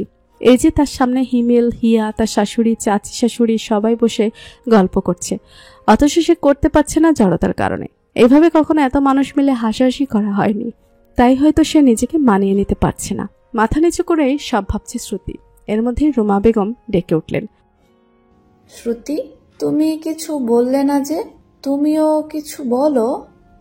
আমি কি বলবো? আমার বলার মতো কিছুই নেই বলেই জোর করে হাসার চেষ্টা করলো। শ্রুতির মনে হয় জোর করে হাসার চেয়ে বৃষ্টির কাজ আর হতে পারে না। আচ্ছা, ভালো কথা। তোমার ভাই হামিম, ও কি জন্ম থেকেই অসুস্থ? জি না, ধীরে ধীরে হয়ে গেছে। হিয়ার গলায় বিস্ময়। এবার তানহা প্রশ্ন করলো, ধীরে ধীরে মানে? একটু বুঝিয়ে বল না মা। ওর জন্ম থেকেই হার্টের ছিদ্র, একটা রক্তনালী দিয়ে রক্ত চলাচল করতে পারে না। বুকের এক পাশের বাল্ব নষ্ট ছিল, তাই ধীরে ধীরে ওর মাথাটা বড় হয়ে গেছে। আর পায়ের সমস্যা অন্য কারণে, দুটো অপারেশন করলে ঠিক হয়ে যাবে। শ্রুতি নির্লিপ্তভাবে কথাগুলো বলল, অথচ ভেতরে বয়ে গেল এক অসহ্য ঝড়। ও বলতে পারল না যে হামিমের অপারেশন যদি ছোটবেলায় হতো তবে তার ভাই এতটা অসুস্থ হতো না। শ্রুতি বলতে পারল না ওর বাবা যাও টাকা দিত কিন্তু সৎমায়ের প্ররোচনায় দেয়নি। তার ভাই জন্ম থেকেই ভীষণ অসুস্থ থাকতো, ঠান্ডা জল লেগেই থাকতো, শ্বাস নিতে কষ্ট হতো, তবুও তার ভাইকে হাসপাতালে নেওয়া হয়নি। এইভাবেই চলে গেছে 1-1.5 বছর। এরপর আর সহ্য করতে না পেরে 16 বছর বয়সী বিভা নিজেই নিজের ভাইকে নিয়ে ছুটেছিল হাসপাতালে দাদির সাহায্যে। এই কথাগুলো শ্রুতি কাউকে বলতে পারে না। ছোটবেলায় এত খারাপ লাগতো না, হয়তো বুঝতো না তাই, তবে এখন খুব খারাপ লাগে, অসহ্য যন্ত্রণা হয়। আচ্ছা, আম্মু যদি বেঁচে থাকতো তাহলেও কি এইসব হতো? অন্যদিকে রুমা শ্রুতির কথা শুনে কেমন যেন থম মেরে গেল। হিয়াও মুখটা ছোট করে ফেলল। অসুস্থতা দেখতে তার একদম ভালো লাগে না। সে এইসব দুঃখ কষ্ট মানতেই পারে না। হয়তো বাবা মায়ের আদরের মেয়ে, বড় ভাইয়ের আদরের বোন, তাই। হিমেল শুধু শান্ত কণ্ঠে বলল, আমার মনে হয় অপারেশন যত তাড়াতাড়ি করানো যায় ততই ভালো। জি ভাইয়া। শ্রুতির ঠান্ডা উত্তর। তানহা শ্রুতির মাথায় হাত বুলিয়ে বলল, বেশি চিন্তা করে না মা, রোগ আল্লাহ দায়, আল্লাহ সারায়। পার্থিব, নিয়াজ, আসাদ বারান্দায় বসে কিছু কাগজপত্রের হিসাব মিলাচ্ছিলেন। এর মাঝে শ্রুতির কথাও মাথায় ঢুকিয়ে নিয়েছে পার্থিব। আজকে খুব ভালোভাবেই শ্রুতিকে চেপে ধরবে বলে মন স্থির করল সে। স্বামী স্ত্রীর সম্পর্কে কিছু ধারা থাকে কিছু সাধারণ বৈশিষ্ট্য। বিবাহ মাহাতিরের বেলায় তার কিছুই নেই। তাদের সম্পর্ককে যান্ত্রিক সম্পর্ক নাম দিলে তেমন ভুল হবে না। এই যে সকালে উঠে বিভা নাস্তা বানায়, মাহাতির খেয়ে চলে যায়। আবার কিছুদিন না খেয়েও চলে যায়, ফিরে রাত 9টা 9:30, কোনোদিন 10টাও বাজে। এর মধ্যে দুজনের কথা নেই বললেই হয়। যদিও বা বিভা ফোন করে, তখন যেন মাহাতিরের কণ্ঠে শুরু হয় বিরক্তির বর্ষণ। এত বিরক্তির মধ্যে দিয়ে বিভা কথা আগাতে পারে না, রেখে দেয়। তাও যখন ভীষণ মনে পড়ে মানুষটাকে, তখন আবার ফোন দেয়। এরপর তো রাতে বাড়ি ফিরে খেয়ে ঘুমিয়ে পড়ে। এটাকে সম্পর্ক বলে? বিভা নাস্তা টেবিলে সাজাচ্ছে আর ভাবছে। ঘড়ির দিকে তাকিয়ে দেখলো এখন গিয়ে ডাকা উচিত, নয়তো দেরি হয়ে যাবে। ডাকতে যাওয়ার আগেই মাহাতির এসে খাওয়া শুরু করলো। বিভার মনে হলো কতদিন সে এই চেহারাটা দেখে না। গতদিন সকালে বিভা উঠতে পারেনি, মাহাতির না খেয়ে চলে গিয়েছিল। এরপর ফিরল রাত করে। তেমনভাবে দেখার আগেই খেয়ে ঘুম। যদিও বিভা রাত্রিবেলা লাইট জ্বালিয়ে প্রায় তাকিয়ে থাকে, তবুও জাগ্রত মানুষের চেহারা দেখায় তৃপ্তিই আলাদা। ভাবনার মাঝেই খাবার শেষ করে উঠে গেল মাহাতির। বিভা ভাবল মানুষটার সব কাজেই কেমন ঝটফট ভাব। মাহাতির জুতো পড়ছে, দরজা ছিটকিনি খুলবে এমন সবাই বিভা তড়িঘড়ি করে বলে উঠল, মাহাথির শুনুন। মাহাতির ফিরল। বিভা দ্রুত গিয়ে বিড়বিড়িয়ে কিছু পড়ে মাহাতিরের মাথায় ফু দিয়ে দিল, বলল, হয়ে গেছে, এবার যেতে পারেন। মাহাতির হয়তো বুঝলো ব্যাপারটা। ওর কাছে ব্যাপারটা নিছকই মনে হলো নাটক। রেগে চলে গেল। বিভা শ্বাস ছাড়ল।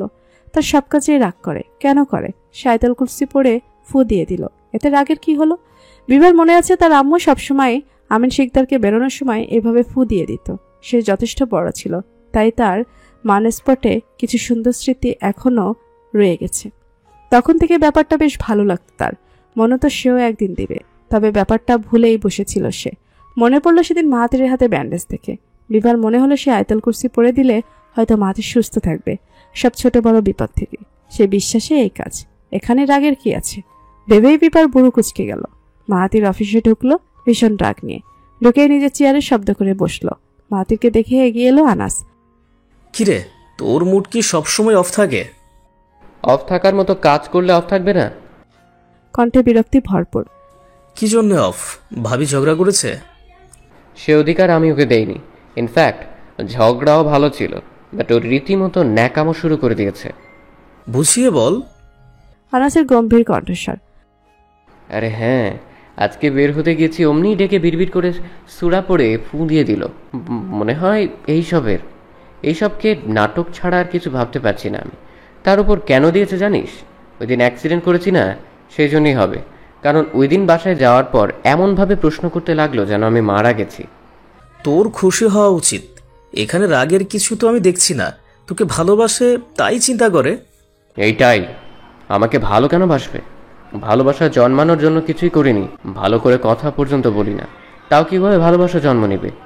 এটাকে নাটক ছাড়া কিছুই ভাবতে পারি না আমি। ভালোবাসার জন্য কিছুই লাগে না মাহাথির, হয়ে যায়। আর তার চেয়েও বড় কথা, এইভাবে দেখে শুনে মেয়েরা ভালোবাসে। কিন্তু একটা মেয়ে একটা খারাপ ছেলেকেও ভালোবাসতে পারে। এই অসীম ভালোবাসার ক্ষমতা নিয়ে একমাত্র মেয়েরাই জন্মায়। থামবি তুই? না, এতদিন তোর সমস্যাটা বুঝতে পারছিলাম না, তাই জানার জন্য তোর সাথে বেশি সময় কাটিয়েছি। অফিস ছুটির পরেও তুই বলেছিসও তোর সমস্যা বিভা কালো, বাট ট্রাস্ট মি, আমার মনে হয় না এইটা তোর মেন সমস্যা। তুই জোর করে সমস্যা বানাচ্ছিস, জাস্ট বিভাকে না মানার অজুহাত খুঁজছিস। কিন্তু কেন? সমস্যা কি ওর মধ্যে? সামনে থেকে যা। আনাস মাহাতিরের কথা তর্কের পর্যায়ে চলে যাচ্ছে। তবে এটা নতুন নয়, প্রায় হয়।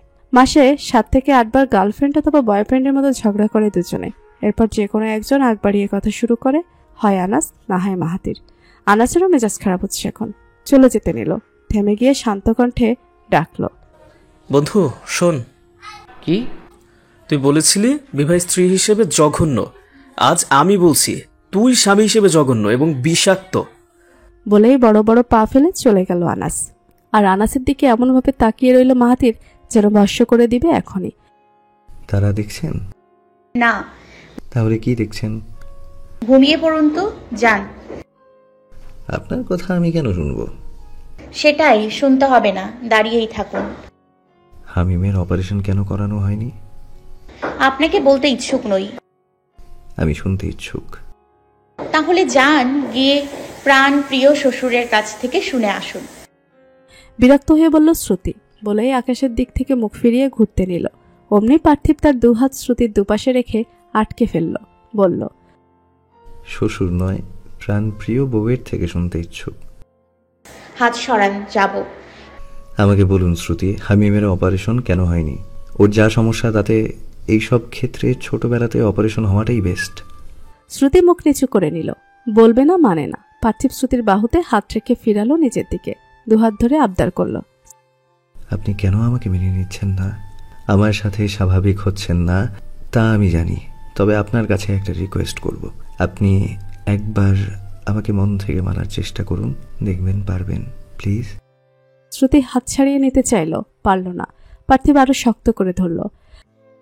শ্রুতি, একবার আমার সাথে সহজ হওয়ার চেষ্টা করুন, দেখবেন ঠিক পারবেন। একটু চেষ্টা করে দেখুনই না। আপনার তো মনে হতে পারে যে না, পার্থিব ছেলেটা এতটাও খারাপ না, ওর সাথে থাকাই যায়, অনেকটুকু করতে হবে না, একটু চেষ্টা করুন। পার্থিবের কণ্ঠ ব্যাকুলতায় ঘেরা। শ্রুতি জড়বস্তুর মতো চুপ করে রইল, চোখ পানিতে ভরপুর, যে কোনো সময় টুপ করে পড়ে যাবে। শ্রুতির নিজের এই স্বভাবটা ভীষণ অপছন্দ। অল্পতে চোখে পানি কেন আসে? আর এই লোকের সামনেই এই ঘটনা বেশি ঘটে। ফালতু লোক, এর সামনেই কেন নিজেকে এত দুর্বল লাগে? শ্রুতিকে শান্তভাবে দাঁড়িয়ে থাকতে দেখে পার্থিব দুহাতে গাল ধরে উঁচু করল মুখ। অমনি দু চোখ থেকে বড় বড় দুফুটা গড়িয়ে পড়ল। সযত্নে মুছে দিল সেই পানি নিজ হাতে, আদর মাখা কণ্ঠে বলল, আমাদের সম্পর্কের শুরু বন্ধুত্ব দিয়ে হোক। প্রথমে বন্ধু হই, এরপর না হয় আপনি মেহমান বউ থেকে আপন বউয়ে রূপান্তরিত হবেন। শ্রুতির বাসর রাতের কথা মনে পড়ল। এরপর সে হালকাভাবে মাথা নেড়ে সায় দিল। পার্থিবের ঠোঁটে ফুটে উঠল হাসি। তার হাসিতে প্রকাশ পেল সে এতটা আশা করেনি। শ্রুতির সম্মতি যেন অনাকাঙ্ক্ষিত ছিল, তবে সে সফল। বরফ গলতে সে সফল ভেবেই শ্রুতির দুহাতের আজলাতে মুখ ডুবিয়ে দিল। শ্রুতি ভারী চমকে উঠল, ভুরু কুচকে তাকিয়ে রইল সামনে থাকা পাগলটার দিকে। পেরিয়ে গেছে 2.5 মাস। দেখতে দেখতে কিভাবে যেন পার হয়ে গেল। অবশ্য মানুষের জীবনে প্রতিটি দিন হয়তো বিশেষত্ব বহন করে না, তাই সময় কই দিয়ে চলে যায় আমরা টের পাই না। পার্থিব বসে আছে অফিসে, চেহারায় নির্লিপ্ত ভাব। একটু আগেই অফিসের অফ টাইমে তার বাবা তাকে আদেশ করেছেন শ্রুতির কি সমস্যা তা খুঁজে বের করার জন্য। আসাদ সাহেবের মতে শ্রুতি নিশ্চয়ই তার বাড়িতে কোনো অসুবিধা হচ্ছে, আর অসুবিধা যদি নাই হয় তাহলে কি অন্য কোনো সমস্যা হচ্ছে কিনা তা জানার দায়ভার দিয়েছে পার্থিবের কাঁধে। পার্থিব তার বাবাকে তেমন কিছুই বলেনি, অবশ্য বলবেই বা কি? শ্রুতি তো আগে থেকে যথেষ্ট ফ্রি হয়েছে তার সাথে, তার পরিবারের সাথে।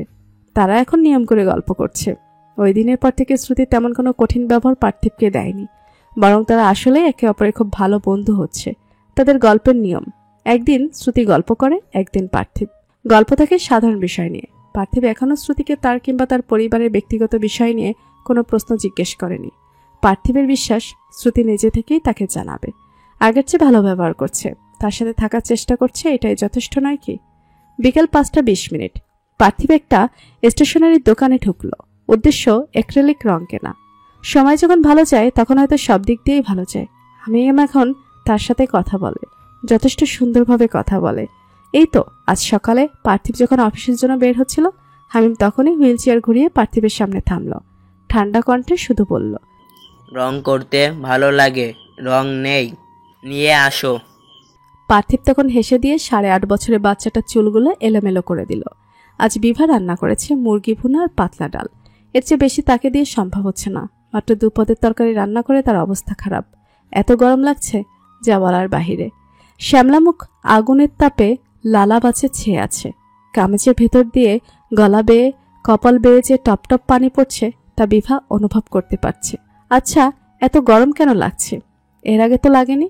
মানুষ তার অবচেতন মনে অনেক কিছুই ভেবে ফেলে।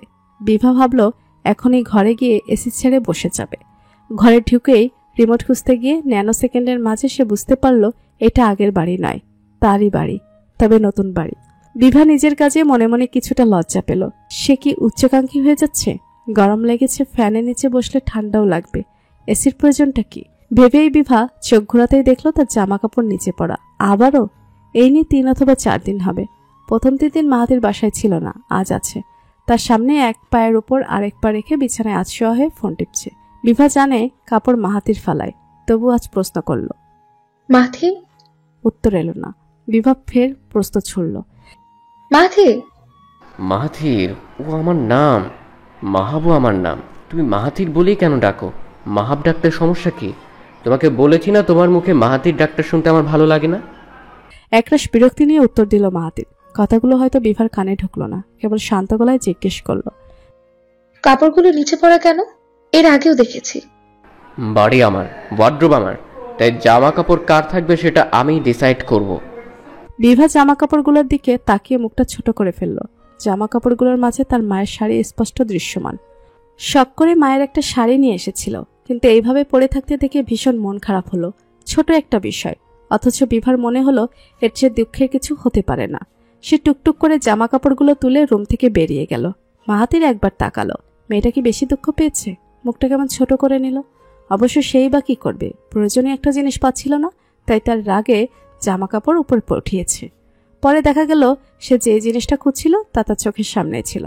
আগেরবারগুলোতেও অবশ্য অন্যের রাগ বিভার জামার উপর দেখিয়েছে, তবে এতদিন বিভার প্রতিক্রিয়া দেখেনি, আজকে দেখল। ফোন স্ক্রল করলেও ভালো লাগছে না। ফোনটা অফ করে চোখ বন্ধ করে ঘুমানোর চেষ্টা করলো। বিভা সচরাচর কাঁদে না, কাঁদলেও আড়ালে কাঁদে। মা মারা যাওয়ার পর থেকে সে কান্না দমিয়ে গেছে। বড় বোন হয়ে যদি কথায় কথায় কাঁদে তবে কেমন হবে? আজ বিভা কাঁদল, খুব কাঁদল অনেকদিন পর। কান্নার সময় মনে হলো তার কান্নার সঙ্গীও কেউ নেই। কারো বুকে মুখ লুকিয়ে কাঁদতে পারলে হয়তো শান্তি পেত। বিভা নিজের মায়ের ছবিতে মুখ লুকালো। টপটপ করে পড়া পানিতে ভিজে গেল বিভার কোল। বারান্দায় বসে ফোনে কিছু কাজ করছিল পার্থিব। সামনেই মগ দেখতে পেয়ে মাথা তুলল। শ্রুতি ভুরুকুচকে তাকিয়ে আগে মগ বাড়িয়ে দিয়ে পার্থিব সুন্দর করে হাসল। Thank you. শ্রুতি ভুরুকুচকে রেখে চুপচাপ বসে কফি খেতে লাগলো। পার্থিব ফোনে কাজ করা অবস্থায় একবার শ্রুতির দিকে চাইল আর নজরে। দু হাতে মগ ধরে খুব মনোযোগের সাথে কফি খাচ্ছে শ্রুতি, সাথে হয়তো কিছু ভাবছেও। শ্রুতি তার সাথে কথা তো বলে, তবে তার নিতান্তই যতটুকু বলার দরকার, আগে তো তাও বলতো না। এছাড়া একদম যে পার্থিবের সাথে মিশে গেছে ব্যাপারটা তাও না। তবে ওই যে শ্রুতি চেষ্টা করছে, এতেই পার্থিব খুশি, ভীষণ খুশি। শ্রুতি, আপনার ভ্রু জোড়া ব্যথা করে না? শ্রুতি তাকালো। তার তাকানোর অর্থ বুড়ো ব্যথা করবে কেন? আপনার দিকে তাকালে আমারই কষ্ট হয়, এত গম্ভীর কেউ হয়? কি আর করব বলুন, অন্যদের স্বামীরা গম্ভীর, সেখানে আমার স্বামীর মুখ থেকে হাসি সরেই না, তাই সম্পর্কে ব্যালেন্স রাখার জন্য আমি মুখটা গম্ভীর করে থাকি। শ্রুতির তেসরা উত্তরে মাথা নিচু করে হেসে দিল পার্থিব। হাসার আরেকটি কারণ পার্থিবকে কি সুন্দর করে আমার স্বামী বলে সম্বোধন করলো। মেয়েটা কিছুটা পাগল আছে, তার কথা তাকেই ফিরিয়ে দিচ্ছে। একদিন সে বলেছিল ড্রামা করে সম্পর্কের ব্যালেন্স রাখে, আর আজ শ্রুতি বলছে গম্ভীরতা দিয়ে সম্পর্কের ব্যালেন্স রাখে। শ্রুতি, আজ কিন্তু আপনার গল্প বলার পালা, শুরু করুন। শ্রুতি মনে করতে চেষ্টা করলো যে কোনো ঘটনা পার্থিবকে শোনানো যায়। মনে পড়ছে না কিছুই, তবুও চেষ্টা করছে। শ্রুতি চাইছে সম্পর্কে সত্যি একটা সুযোগ দিতে। তার এমন সিদ্ধান্তের পিছনে 70 ভাগ অবদান বিভার বলা কথা, 30 ভাগ অবদান পার্থিবের সেদিনের ব্যাকুলতায় ভরা কণ্ঠের। বিভা প্রায় তাকে ফোনে বোঝায় নানান কথা, তাই নিজের আপাকে সম্মান করে সে পার্থিবের সাথে সহজ হওয়ার চেষ্টায় নেমেছে। শ্রুতির হুট করে মনে পড়ল 2 বছর আগের বিভার জন্মদিনের কথা, যেবার তার বাবার আমন্ত্রণ করা অতিথিকে সে ভাগিয়ে দিয়েছিল। ভাবলো এই ঘটনায় শোনানো যাক। ভীষণ আগ্রহ নিয়ে শুরু করতে গেল, শুরু করা হলো না। আচম্বিত প্রশ্ন করল, পার্থিব, আজ কত তারিখ? 24 জুন। কেন বলুন তো? কারণ 3 জুলাই আমার জন্মদিন। গ্রেট, তাহলে সবাই চলুন মিলে সেলিব্রেট করি। সবাই? শ্রুতির কণ্ঠে শঙ্কা। আমরা সবাই আপার বাড়িতে গিয়ে ওনাকে সারপ্রাইজ দিয়ে আসি। আচ্ছা, ভেবে দেখি। ভেবে দেখার কি আছে? এর আগের বছরগুলো একসাথে সেলিব্রেট করেছেন, অথচ এই বছর করবেন না কেন? কষ্ট পাবে না আপা? আপনার বয়স কত? আপনি আমার আপাকে আপা কেন বলেন? নাম ধরে রাখবো। অবাক হয়ে গেল পার্থিব। শ্রুতি কি বলবে ভেবে পেল না, আমতা আমতা করল। না মানে? বয়সে বড় হয়েই সম্পর্কে ছোট, সম্মান আছে না? আর যেহেতু আমার স্ত্রী এত সুন্দর করে ডাকে, তাহলে আমারও ডাকা উচিত, তাই না? বলেই সুন্দর করে হাসল পার্থিব। আপনি শুধু হাসেন কেন? হাসা ছাড়া কাজ নেই? কেন? আমার হাসি সুন্দর না, নাকি আমি সুন্দর না? খারাপ দেখতে? শ্রুতি চোখ সরিয়ে নিচে নামালো। পার হলো কিছু সময়, এরপর চোখ তুলে ধীর কণ্ঠে বলল, আপনি অনেক সুন্দর পার্থিব, একজন সুদর্শন মানুষ। তাহলে ভালোবাসেন না কেন? একবার বলেছি না যে ভালোবাসতে সৌন্দর্যের প্রয়োজন হয় না? মাথা নিচু রেখেই শুধু এক পলক তাকিয়ে বলল শ্রুতি। পার্থিব ঘাড় নিচু করে শ্রুতির মুখ দেখার চেষ্টা করল। তাহলে আমার বেলায় সেটা মানেন না কেন? আমি যে বলি আমি আপনাকে পছন্দ করি, ভালোবাসি, সেটা মানেন না কেন? বারবার নিজের দোষ কেন খুঁজে বেড়ান? শ্রুতি উত্তর খুঁজছে, পাচ্ছে না। কি বলবে এখন? কি বলা উচিত? শ্রুতির মনে হলো সে নিজে একটা মাছ আর পার্থিবের কথা একটা জাল। জাল মাছকে আটকানোর চেষ্টা করছে। হয়তো আটকে গেছ। শ্রুতি ব্যস্ততা দেখিয়ে বলল, তাহলে আমরা আপার বাড়িতে যাচ্ছি, সেই কথাই ফাইনাল। বলেই চলে গেল। পার্থিব কিছুটা ভুরু উঁচিয়ে দেখতে লাগলো তার বোকা বয়ের কৃত্রিম ব্যস্ততা। পার হলো আরো কিছুদিন। আজ 1 জুলাই, সন্ধ্যা 7টা। পার্থিব আজ আগেই বাসায় ফিরেছে কাজ সেরে। ফিরেছে বিকেলের দিকে। সারা বিকেল সবার সাথে কথা বলে এখন বসে আছে হামিমের ঘরে। উদ্দেশ্য ছিল বাচ্চাটার সাথে সময় কাটানো। তবে হামিম এখন গভীর ঘুমে মগ্ন। আজ সকাল থেকে শ্রুতিকে বেশ উৎফুল্ল দেখাচ্ছে। অন্যদিনের তুলনায় খোঁজ মেজাজে ঘুরছে সে। এর কারণ অবশ্য পার্থিব ধারণা করতে পারছে। 3 তারিখ তারা বিভার বাড়িতে যাবে, সেই কারণে এত খুশি। ঘরে শ্রুতিকে ঢুকতে দেখা গেল। ঢুকেই বেশ আগ্রহ নিয়ে বলল, তবে শান্তভাবে, পার্থিব শুনুন, আমার মনে হয় যে মাহাথির ভাইয়ের সাথে আমার কথা বলা উচিত। হয়তো উনি জানেন না যে আমার আপার জন্মদিন। পরে উনি লজ্জা পাবে না বলুন? উনিও কিছু প্ল্যান করতে পারবে না তো? বলা উচিত। এখন বলবেন? হ্যাঁ, এখনই বলি, নাম্বার দিন। শ্রুতি নাম্বার নিল না। পার্থিবের ফোনে ফোন দিল। রিং হচ্ছে। হ্যালো, আসসালামু আলাইকুম মাহাথির ভাই। শান্ত কণ্ঠ শ্রুতির। হঠাৎ করে ফোন দিয়ে এইভাবে বলায় মাহাথির বেশ অবাক হলো। এইভাবে ডাকার তার চেনা পরিচিত কেউ নেই। কেউ কি ফালতু মজা করছে? এমনিতেই তার মেজাজ আজ অতিরিক্ত খারাপ। অতিরিক্ত থেকে বেশি বোঝাতে কোনো শব্দ থাকলে সেই শব্দ সমান খারাপ। সে অল্পতেই রেগে যায়। এর উপর আজ কাজে ভুলের কারণে তার বস তাকে ছেড়েছে। তার উপর এই ফোন যেন আগুনে ঘি ঢালার কাজ করলো। কান থেকে ফোন নামিয়ে আবার দেখলো না, সেভ করা কোনো নাম্বার নয়। হ্যালো, কে বলছেন? আমি শ্রুতি বলছি। শ্রুতি নামটাও মাহাথিরের মস্তিষ্কে তেমনভাবে চেনে না। শ্রুতি আচমকা মনে পড়ে গেল পাঞ্জাবি ছেঁড়ার ঘটনা। বিভার বোন শ্রুতি, কিন্তু তাকে কেন ফোন দিয়েছে এই অসময়ে ভেবেই প্রশ্ন করল। হ্যাঁ বলো, কোনো দরকার? কণ্ঠে দায়সারা ভাব। আপনি কি ব্যস্ত? না, বলো কি বলবে। আসলে 3 তারিখ আপার জন্মদিন। ও আচ্ছা। আপনি কি জানতেন এই ব্যাপারে? না, জানতাম না। ও, এটাই জানাতে ফোন করলাম। আসলে ওই দিন আমরা আসছি। আচ্ছা। এতক্ষণ ধরে মনের মধ্যে উকি দেওয়া প্রশ্নটা করেই ফেলল শ্রুতি। আপনি কি বিরক্ত হলেন? হ্যাঁ হয়েছি। কাজের সময় ফোন দিলে বিরক্ত হয় বোধহয় উচিত। শ্রুতির মাথায় ধপ করে আগুন জ্বলে উঠল। নিভিয়ে শান্ত কণ্ঠে বলল, আসলে আপার জন্মদিন জানানোর জন্যই ফোন করা, নয়তো বিরক্ত করতাম না। ভাবলাম জানলে হয়তো আপনি আপাকে কোনো গিফট দিতে পারেন, আপাও খুশি হবে। বিভা কিংবা বিভা জড়িত কিছুই মাহাতিরকে কোনো প্রভাবিত করে না। আর এই মেয়ে কিনা ফোন দিয়েছে বিভার জন্মদিন জানাতে। যেখানে বিভা কষ্ট পেলে মাহাতিরের মাঝে মধ্যে পৈশাচিক আনন্দ হয়, সেখানে সে করবে বিভাকে খুশি হাস্যকর।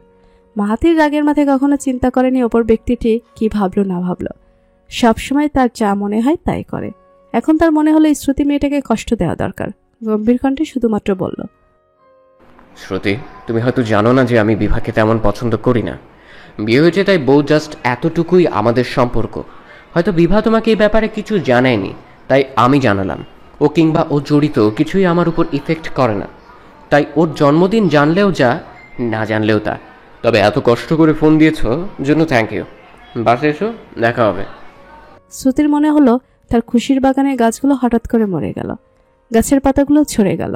তার খুশির বাগান হয়ে গেল একদম নিষ্প্রাণ। সে যে কিছু বলবে তার শক্তিটুকু খুঁজে পেল না। কান থেকে ফোন নামিয়ে লাল রঙের চিহ্নে স্পর্শ করে বিচ্ছিন্ন করে দিল তারবিহীন যোগাযোগ। বিভা যেমন অল্পতে কাঁদে না, শ্রুতি তেমন ছোট ছোট ব্যাপারে চোখ ভরে ওঠে। আর এখানে তো বড় একটা ব্যাপার। শ্রুতি মাথা নিচু করে ফোন এগিয়ে দিল পার্থিবের দিকে। ঘর থেকে বের হতে নিলে পার্থিবের গম্ভীর কণ্ঠের ডাক শুনল, শ্রুতি। শ্রুতির পেছন ঘুরতে ইচ্ছে হলো না। ভীষণ লজ্জা লাগছে। এতক্ষণ যাবৎ সব কথা শুনেছে পার্থিব। ফোন ছিল লাউড স্পিকারে। শ্রুতির মনে হলো তার আপা পার্থিবের সামনে অনেক ছোট হয়ে গেল। চোখ ভরা পানি নিয়ে একবার তাকালো পার্থিবের দিকে। পার্থিবের গম্ভীর মুখের দিকে তাকিয়ে বলল, পার্থিব, আজ গল্প করতে ইচ্ছে করছে না, ঘুম পাচ্ছে, একটু ঘুমাই। পার্থিব এগিয়ে গিয়ে শ্রুতির মাথায় হাত রাখল। বলার মতো কিছু পেল না। সে নিজেই কিছুই বুঝতে পারল না। সবসময় বলার প্রয়োজন হয় না। পার্থিবের কিছু না বলা ছাড়াও শুধু মাথায় হাত রাখাতেই শ্রুতি মনে হলো এর চেয়ে ভরসার কিছু হতে পারে না। তার যদি ভরসার জায়গা থাকে তার আপার কেন নেই? পার্থিব শ্রুতির অশ্রু ভেজা চেহারা নিজের চোখে বন্দি করতে করতে ভাবল, লাইফ এত কমপ্লিকেটেড কেন? মাহাতিরের অফিসের একটা ভালো নিয়ম আছে, যে আগে কাজ শেষ করবে চাইলে সে ম্যানেজারকে কাজ বুঝিয়ে দিয়ে বাসায় চলে যেতে পারে, তবে সন্ধ্যা 6টা পর্যন্ত থাকা আবশ্যক। মাহাতির আনাস প্রায় আগে কাজ শেষ করে চলে যায়, তবে মাহাতির এখন ইচ্ছে করে অতিরিক্ত সময় ধরে কাজ করে, আর আনাস করে কিছু কাজ জমা থাকার কারণে। অফিস বলতে গেলে প্রায় ফাঁকা। মাহাতির শ্রুতির ফোন কেটে দেওয়ার পরেই দেখতে পেল আনাস নিজের টেবিল ছেড়ে উঠে আসছে। চেহারায় বিরক্তি বেশ ভালোভাবেই লক্ষ্য করা যাচ্ছে। কি সমস্যা? মাহাতির আনাসের প্রতিক্রিয়া দেখে প্রশ্ন করল। ফোনটা কাটছিল। বিভার ছোট বোনের। সিরিয়াসলি মাহাতির, তুই বিভার বোনকে এইসব বললি? হ্যাঁ তো আমার জাস্ট তোকে কিচ্ছু বলার নাই। হ্যাঁ, ভেবেছি খালাম্মাকে হয়তো বলেছিস, তাই আসিনি। ভেবেছি জানার দরকার ওনার গুণধর ছেলের কাহিনী, কিন্তু তুই খুবই নিচু মন মানসিকতার একটা কাজ করে ফেললি। তুই তো ভাই, তুই তো এমন না। তুই বদরাগী, মেজাজি, জেদি, কিন্তু খারাপ তো নোস, তাই না? তাহলে এইসবের মানে কি বল? আনাসের কণ্ঠে হতাশায় ঠাঁই পাচ্ছে না। তোর এত খারাপ লাগা কি হলো? খারাপ লাগছে কারণ তুই একটা জঘন্য কাজ করেছিস। কোনো জঘন্য কাজ করিনি। বিভার বোন আমার ফোন দিল কেন?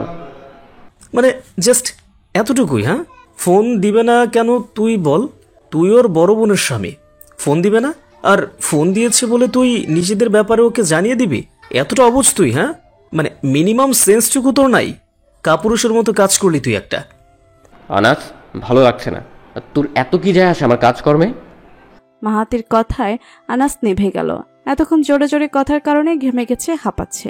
নিজেকে থামিয়ে শান্ত কণ্ঠে বলল, আমার কিচ্ছু যায় আসে না মাহাতির, কিন্তু তোর যাবে আসবে। যখন নিজের ভুলগুলো বুঝতে পারবি সেদিন তোরই সবচেয়ে বেশি যাবে আসবে। হ্যাঁ, মাথায় রাখি সেটা। আর আমার যায় আসে বলতে, আমার জীবনে কোনো বন্ধু কোনো কালেই ছিল না। তুই প্রথম এবং তুই শেষ। তাই শুধু চেয়েছিলাম নিজের বন্ধুটা যাতে ভালো থাকে। হ্যাঁ, আর কিচ্ছু না। নিজেকে নিয়ে যাতে আর ছন্ন ছাড়া না থাকে, কারণ আমি জানি সে যতই উপরে উপরে রাত ঝাড়ুক তার মন অনেক ভালো। কিন্তু তুই আজকে যা হচ্ছে, তোর মনটাও ভাই, আমার তোরে কিচ্ছু বলার নাই। জাস্ট কি বলবো আমি তোরে, নয়তো এমন নিচু কাজ তুই করতে পারতি না। তুই আসলেই জঘন্য। আনাস নিজের টেবিলে ফিরে নিমিষে কাগজপত্র গুছিয়ে ফেলল। ব্যাগ নিয়ে বের হতে নিবে তখনই মাহাতির ডাকল, কোথায় যাচ্ছিস? জাহান নামে। আমার তো একটা বউ আছে, সে আমার জন্য অপেক্ষা করছে। তার অপেক্ষা দীর্ঘ করাতে চাইছি না, তাই বাসায় যাচ্ছি। কোনো জঘন্য খারাপ মানুষের সাথে আপাতত আমার সময় কাটানোর কোনো ইচ্ছে নাই। মাহাতির বুড়ো কুচকে আনাচের কথা শুনল। আনাচের থেকে চোখ সরিয়ে নিজের ফোনের দিকে তাকালো, যেখানে উঠে আছে তার অতি পরিচিত এক নাম্বার, নিচে একটা সবুজ আর লাল চিহ্ন। মাহাতির ফোন কানে তুলল। মাহাতির বাইক চালাচ্ছে। তার মন ভীষণ খারাপ। সে নিজের উপর ভীষণ বিরক্ত অনুভব করছে। সে এমন কেন? তার কেন এত রাগ? কেন অন্যের পরিস্থিতি বুঝে সে রিয়াক্ট করে না? কেন নিজের দিকটাই শুধু বিবেচনা করে সে? কেনই বা এত রাগ হয় তার? যেখানে অপরপক্ষকে দোষী মনে হয় সে কেন আমি যা চাই তা সে করছে না? না, আর রাগ করা যাবে না, রাগ কমাতে হবে। সে আর কারোর উপর রাগ করবে না। না মানে না, এই প্রতিজ্ঞা সে আগেও করেছে, কিন্তু পূরণ করতে পারেনি। এইবার পূরণ করেই ছাড়বে। নিজেকে অনেক কিছু বোঝাচ্ছে মাহাতির, সাথে এটাও বোঝাচ্ছে যে বিভার ওপরও রাগ দেখাবে না, ওকে ইগনোর করবে। তাহলেই সমস্যার সমাধান হয়ে যাবে। মাহাতির বেশ অনুতপ্ত। মাঝে মধ্যে আমরা এমন সব খারাপ কাজ করে ফেলি যা করার পর শুধরে নেওয়ার কোনো সুযোগ থাকে না। মাহাতিরের মনে হলো সেও এই ধরনের কাজ করেছে। আনাস যাওয়ার পর ভীষণ অস্বস্তি হচ্ছিল আনাসের কথা ভেবে। তখন মনে হলো সত্যিই সে খুব নিচু একটা কাজ করেছে, এটা না করলেও হতো। কিন্তু এখন শুধরাবে কিভাবে? সাথে বন্ধুকেও কষ্ট দিল। তবে আনাসকে চেনে সে, কালই সে বকবক শুরু করবে। তাদের তো কতই এমন ঝগড়া হয়। বাজারে এসে থামলো মাহাতির। বিভা তখন ফোনে বলেছে যে বাসায় কিছুই নেই, শাকসবজি মাছ নিয়ে যেতে। মাহাতির বাজারে ঢুকলো। শাকসবজি দরদম করে মানিব্যাগ থেকে টাকা বের করে দিতে গিয়েও দিল না। শ্বাস ছেড়ে বলল, সবজি নিব না, রেখে দেন। বলেই হাঁটা ধরে চলে গেল মাংসের দোকানে। শ্রুতি বলছিল ওরা পরশু আসবে। আসলে বিভাই বা কি রান্না করে দিবে, সে ভাবনা থেকে কিছুই ভালো মন্দ বাজার করলো। সে আরেকবার নিজেকে ধিক্কার জানালো। সে বিয়ে করে নাই খুশি থাকতে পারে, কিন্তু বিয়ে তো হয়েছে। সে খারাপ আছে বলে শ্রুতি ওর বোনের বাড়িতে আসবে না? তার নিজের ভাই বোন থাকলেও তো আসতো না? মাহাতির বাইকে উঠতে উঠতে নিজেকে বুঝালো এত বাজার সদাই হলো কেবল তার শ্রুতির প্রতি করা খারাপ ব্যবহারের সরি স্বরূপ। এরপর আর এই ব্যাপার নিয়ে ভাববে না সে। অতিরিক্ত ভেবে ফেলছে এই বিভা শ্রুতিকে নিয়ে। এছাড়া আরও ভাবলো কাল 2 তারিখে শ্রুতিকে ফোন করবে, বলবে যাতে নিজের বোনের বাড়িতে আসে। নিজেকে এও বুঝালো সে শুধুমাত্র নিজের দায়িত্ব পালন করছে। বিভার প্রতি ভালো লাগা কিংবা ভালোবাসা কোনোটাই নেই, এই জন্মে হবেও না। শুধুমাত্র সংসার করবে স্বামী স্ত্রী হিসাবে, এই যা সমাজ ওদের বেঁধে তো দিয়েছে, কিন্তু মন বাঁধতে পারেনি। দুটো মন নিজেদের মতো উড়ে বেড়াচ্ছে আকাশ জুড়ে। ইংরেজিতে জুলাই মাস চলছে, বাংলাতে কি মাস চলছে বিভা জানে না। হিসাব করলে বের হবে, করতে ইচ্ছে করছে না। বাইরের জানালা দিয়ে কি সুন্দর ঠান্ডা বাতাস, অথচ দুপুরেই কত গরম ছিল, চামড়া পুড়ে যাওয়ার মতো গরম। আজ অনেকদিন পর ভার্সিটি গিয়েছিল বিভা। অনার্সের 4 বছরকে সে 5 বছরে নিয়ে এসেছে। এরপর কত বছরে গিয়ে থামবে তার জানা নেই। আজ অনেকদিন পর দাদি আম্মার সাথে কথা হয়েছে। ব্যস্ততায় প্রায় ভুলেই বসেছিল। মানুষটার হাঁটুর ব্যথা বেড়েছে, আগের মতো চলাচল করতে পারে না, রুমেই নাকি থাকে সারাদিন। সময় নিয়ে ডাক্তারের কাছে নিয়ে যেতে হবে একদিন। তার ছেলে তো ফিরেও তাকাবে না মায়ের দিকে। তাকাবে না ব্যাপারটা এমন নয়, আসলে সে ব্যস্ততায় সময় বের করতে পারে না। তার স্ত্রীও যে নিজের শাশুড়ির অসুস্থতা সম্পর্কে তাকে অবগত করবে এত ভালো ভাগ্য আমিনার জুটেনি। আচ্ছা, একটা লোক এত খারাপ কেমন করে হতে পারে? না সে স্বামী হিসেবে ভালো, না সে বাবা হিসেবে ভালো, আর না ছেলে হিসেবে। তবে মানুষটা অনেক পরিশ্রমী। পরিশ্রমের একমাত্র লক্ষ্য টাকা ইনকাম। এত টাকা ইনকাম করে কি হবে? সে যখন অসহায় বোধ করবে তখন কি টাকা তাকে ভরসা দিতে পারবে? সে যখন একাকিত্ব অনুভব করবে তখন কি টাকা তাকে সঙ্গ দিতে পারবে? জীবনে সবকিছুরই প্রয়োজন আছে, তবে তার নির্দিষ্ট পরিমাণে। রাত 12টার পরও 3রা জুলাই হবে বিভার জন্মদিন। বিভা জানে আজ তার জন্মদিন। সে অপেক্ষা করছে শ্রুতির ফোনের। তাকে শুভেচ্ছা জানানোর জন্য একমাত্র তার ছোট বোনই তো রয়েছে। অনেকক্ষণ পেরিয়ে যাওয়ার পরও যখন ফোন এলো না, বিভা মোবাইল হাতে নিয়ে দেখলো কয়টা বাজে। 12:17 বাজে। শ্রুতি ফোন করলো না যে। প্রতিবার শ্রুতি, হামিম, দাদি, আম্মু ভীষণ যত্ন করে বিভাকে জন্মদিনের উইশ করে। বিভার ভালো লাগে। মনে হয় এই পৃথিবীতে কেউ তো আছে যাদের কাছে সে মূল্যবান। দাদি আম্মুর যে এত বয়স হয়েছে, তবুও সে দুপুরেই বিভাকে অনেক দোয়া দিয়েছে। সে যে মনে রেখেছে এই কত। কিন্তু শ্রুতির ব্যাপারটা একটু খারাপ লাগলো। মুহূর্তেই ভাবলো শ্রুতি হয়তো ভুলে গিয়েছে কিংবা কাল ফোন করবে। এর আগে তো দুজন 2 বাড়িতে না, 1 বাড়িতে ছিল, তাই অন্যান্য বছরের সাথে এই বছরের তুলনা চলে না। বিভা পাশে তাকালো। মাহাতির নিজের মতো কাগজপত্র কি যেন লেখালেখি করছে। মাহাতিরকে একবার ভাবলো ডেকে বলবে যে আজ তার জন্মদিন, থাক কি দরকার, কাজ করছে করুক। বিভা নিঃশব্দে উঠে গেল। ব্যাগ থেকে কিছু একটা বের করে চলে গেল অন্য রুমে। মাহাতির রুমের দরজায় তাকালো। অন্য রুমের আলির প্রতিফলন বুঝিয়ে দিল যে অন্য রুমের লাইট জ্বালানো হয়েছে। কিছু একটা ভেবে মাহাতির নিজের ফোনের পাওয়ার বাটন অন করলো। 3রা জুলাই, মেয়েটার জন্মদিন, তার কি উইশ করা উচিত ডেকে? ফোন অফ করে কাজে মনোযোগ দিল মাহাতির। বিভা তার মা তাহিরার ডায়েরি খুলল। ডায়েরিতে মোটামুটি তাহিরার কৈশোর থেকে বেঁচে থাকার আগ পর্যন্ত প্রায় অনেক কিছুই লেখা আছে, বিশেষ করে গুরুত্বপূর্ণ ঘটনা বলি। বেঁচে থাকতে এই ডায়েরি কেউ পড়েনি। শেষ মুহূর্তে বিভাকে ডায়েরিটা দিয়ে শুধুমাত্র বলেছিল এই ডায়েরি যাতে কেউ না পড়ে, কারোর হাতেই যাতে না পড়ে। বিভা কারোর হাতে পড়তে দেয়নি, তবে শ্রুতিকে একবার দিয়েছিল। শ্রুতি কয়েক পৃষ্ঠা পড়ে আর পড়েনি, ফেরত দিয়েছে বিভাকে। শ্রুতির ভাষ্যমতে ডায়েরি পড়লে তার মায়ের কথা বেশি মনে পড়ে, এতে তার দুঃখ আরো বেশি হয়। কান্না পায়, তাই সে পড়ে না। পক্ষান্তরে বিভার ডায়েরিটা পড়তে ভীষণ ভালো লাগে। মনে হয় সে তার মায়ের সাথে কথা বলছে। এই ডায়েরির শুরু থেকে শেষ পর্যন্ত তার পড়া। পৃষ্ঠা উল্টিয়ে নিজের প্রিয় পৃষ্ঠা বের করলো। বের করে পড়তে লাগলো। আজ 3 জুলাই, আমার জীবনের কিছু শ্রেষ্ঠ দিনের মধ্যে একটা। আজ আমি এক ফুটফুটে ফুলের মতো মেয়ের মা হলাম।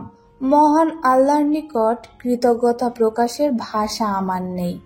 জীবনে তো তেমন ভালো কাজ করিনি আমি, তাহলে এমন ফুলকলি আমার গর্ভে জন্ম নিল কেমন করে? আমার মেয়ের নাম রেখেছি বিভা। অনেক যত্ন করে এই নামটা আমি রেখেছি।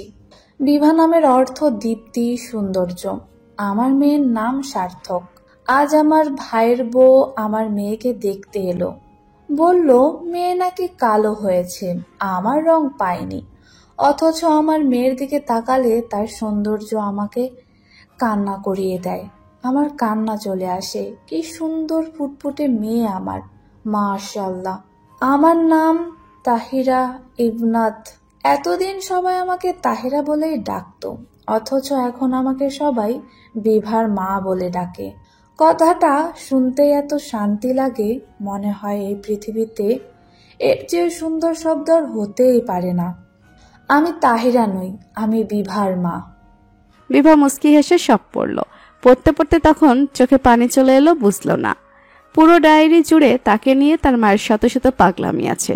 শ্রুতির বেলায়ও বাদ যায়নি। শ্রুতির বাচ্চাম অবুঝপনা নিয়ে তাহিরার কত আবেগ, তার এবং শ্রুতির প্রতি অনুভূতি তো ডায়েরিতে জায়গা পেল। শুধু পেল না হামিমের প্রতি অনুভূতি। তবে সেই ডায়েরিতে হামিমকে নিয়েও একটা লাইন আছে। লাইনটা কিছুটা এরকম: আজ আলট্রাতে ধরা পড়েছে আমার ছেলে হবে। আমি 2 মেয়ে 1 ছেলের মা হব। আমার ছেলে হলো, তার নাম রাখবো হামিম। বিভা, শ্রুতি, হামিম আমার যত্নের 3 জীবন্ত পুতুল। আমি তাহিরা নই, আমি বিভা, শ্রুতি আর হামিমের মা। বিভা নিঃশ্বাস ছাড়ল। কি হতো তার মা যদি হামিমকে দেখে যেত? কি হতো যদি আর কিছুদিন থেকে তার 3 জীবন্ত পুতুলকে আগলে রাখত? বিভা ডায়েরিটা আবার খুলল। পরের পৃষ্ঠাগুলো পড়তে নিল, কিন্তু আর পড়ল না, কারণ এই পৃষ্ঠাগুলোই তার বাবাকে নিয়ে লেখা। বন্ধ করতে গিয়েও একবার চোখ বুলিয়ে নিল। মেয়ে হওয়াতে আমিন খুশি হয়নি তা আমি বুঝতে পেরেছি। মেয়ে হয়েছে, তার ওপর গায়ের রং চাপা, এটাই আমিনের সমস্যা। এতদিন শুধু ধারণা করেছিলাম, তবে আজ বুঝতে পারছি আমিন কখনো আমাকে ভালোই বাসেনি, ভালোবেসেছে আমার সাদা রংকে। তাই তো নিজের মেয়ের প্রতি এত অবহেলা। আচ্ছা, এমন একটা মানুষকে আমি ভালোবাসলাম কেমন করে? সে তো আমাকে ভালোবাসেনি, আমি কেন বাসলাম? ঠাস করে বন্ধ করে দিল ডায়েরিটা। এইসব পড়ে মন খারাপের মানে হয় না। শুক্রবার দুপুর 12:40। গাড়িতে বসে আছে শ্রুতি, তার পাশেই হামিম বসা। গন্তব্য বিভার বাড়ি।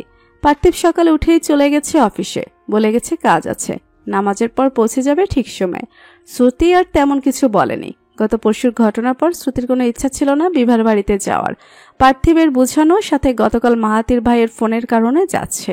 মাহাতির বেশ বিনীতভাবেই বলেছে আসার জন্য, সাথে আগের দিনের কথা ভুলে যেতে বলেছে। কিন্তু শ্রুতি মোটেও ভুলবে না। শ্রুতি ঠিক করলো বিভাকে গিয়ে আজ সব সত্যি জিজ্ঞেস করবে। এরপর মিস্টার মাহাতিরের 14টা বাজাবে।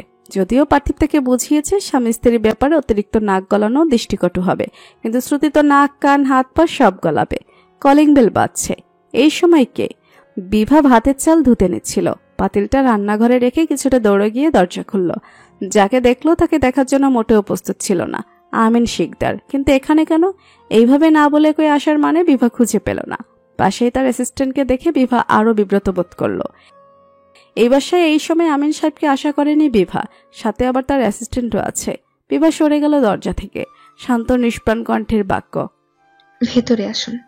আমিন সাহেব হাসি হাসি মুখে ভিতরে ঢুকলো। সাথে ঢুকলো তার সহকারী।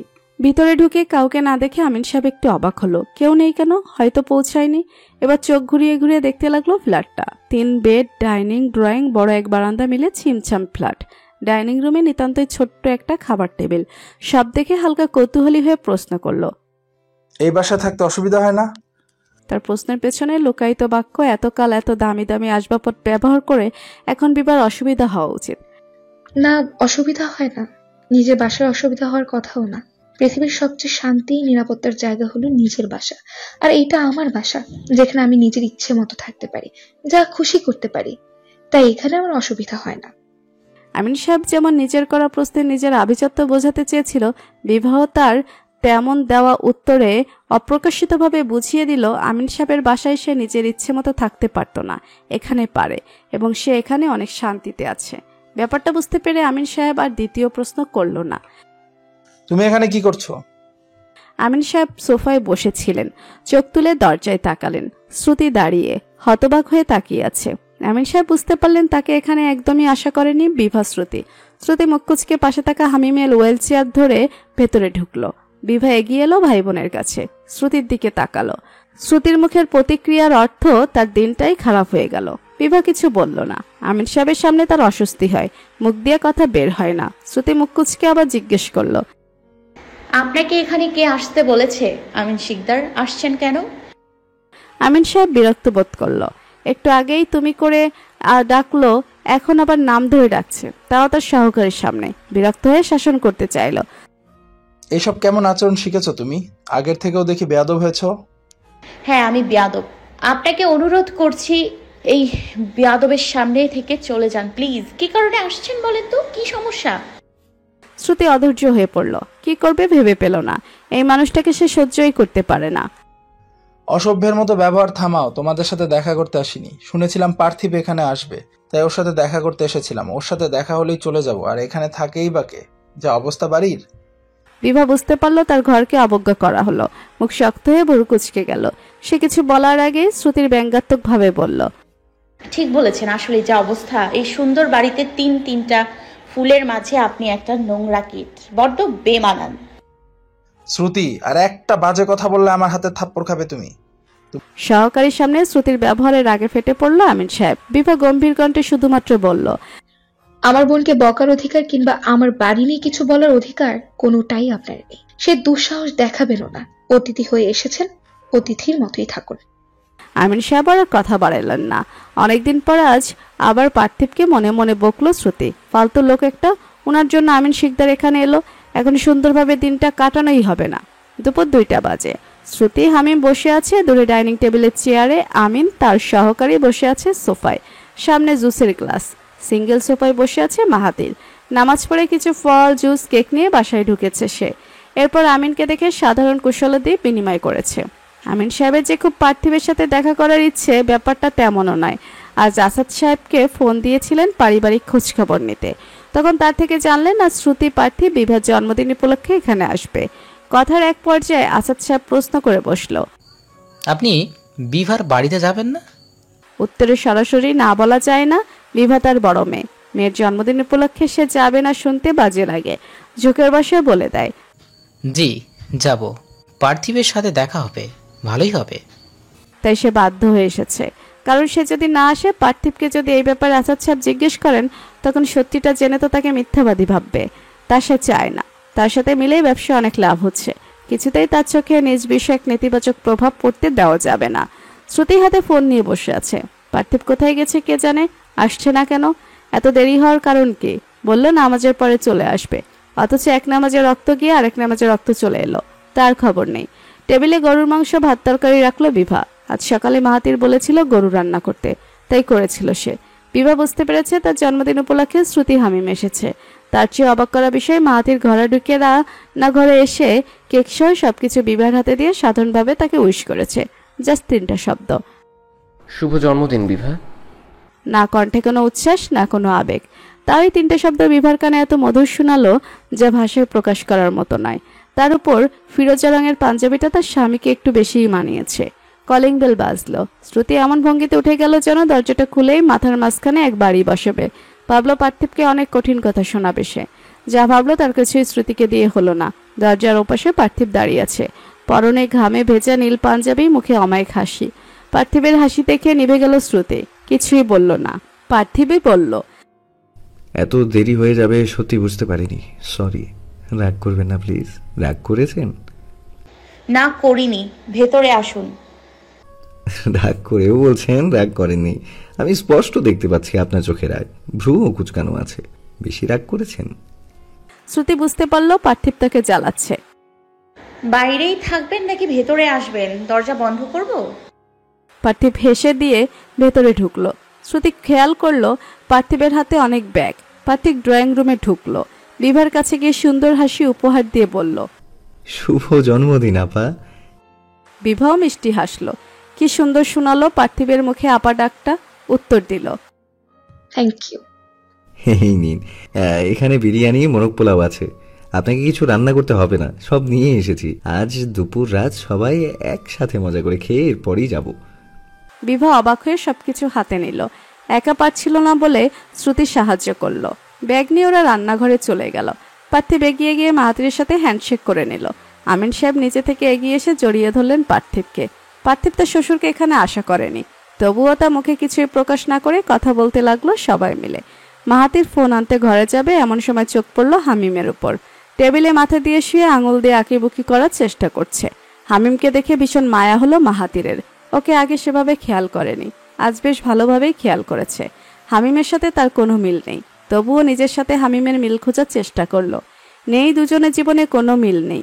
সবাই টেবিলে বসে খাওয়া দাওয়া করছে। বিরিয়ানির সাথে বিভার গরুর মাংসও নিচ্ছে। কেবলমাত্র বিভা শ্রুতি বসেনি, তারা সবাইকে বেড়ে দিচ্ছে। শ্রুতি বেড়ে দিতে গিয়ে আমিন সাহেবের সহকারী সাদা পাঞ্জাবিতে ঝোল ফেলে দিয়েছে। ফেলার পর শুধু গম্ভীর মুখে বলেছে, ইচ্ছে করে ফেলিনি, সরি। আমিন সাহেবের মুখের দিকে তাকিয়ে যখন দেখলো শ্রুতির দিকে সে গম্ভীর মুখে তাকিয়ে আছে, তখন শ্রুতির ইচ্ছে করলো সহকারীর মাথায় পুরো মাংস ঢেলে দিতে। সে তো ইচ্ছে করে ফেলেনি, তাহলে এইভাবে তাকানোর মানে কি? এখন ইচ্ছে করে ফেলুক, এরপর না হয় এইভাবে তাকানো সহ্য করবে। শ্রুতি চলে গেল হামিমকে খাওয়াতে। বিকেল হয়েছে, সবাই খাওয়া দাওয়া শেষে টুকটাক কথা বলছে। শ্রুতি বিভার মুখ জুড়ে অন্ধকার, তাদের মুখে কোনো কথা নেই। এর কারণ হয়তো আমিন সাহেব। একটু পরে আমিন সাহেব চলে যাবেন, তাই মাহাতির বলল কেকটা কেটে যেতে। তার কথায় আমিন সাহেবকে তেমন গুরুত্ব দিতে দেখা গেল না। একই কথা যখন পার্থিব বলল, আমিন সাহেব রাজি হয়ে গেল।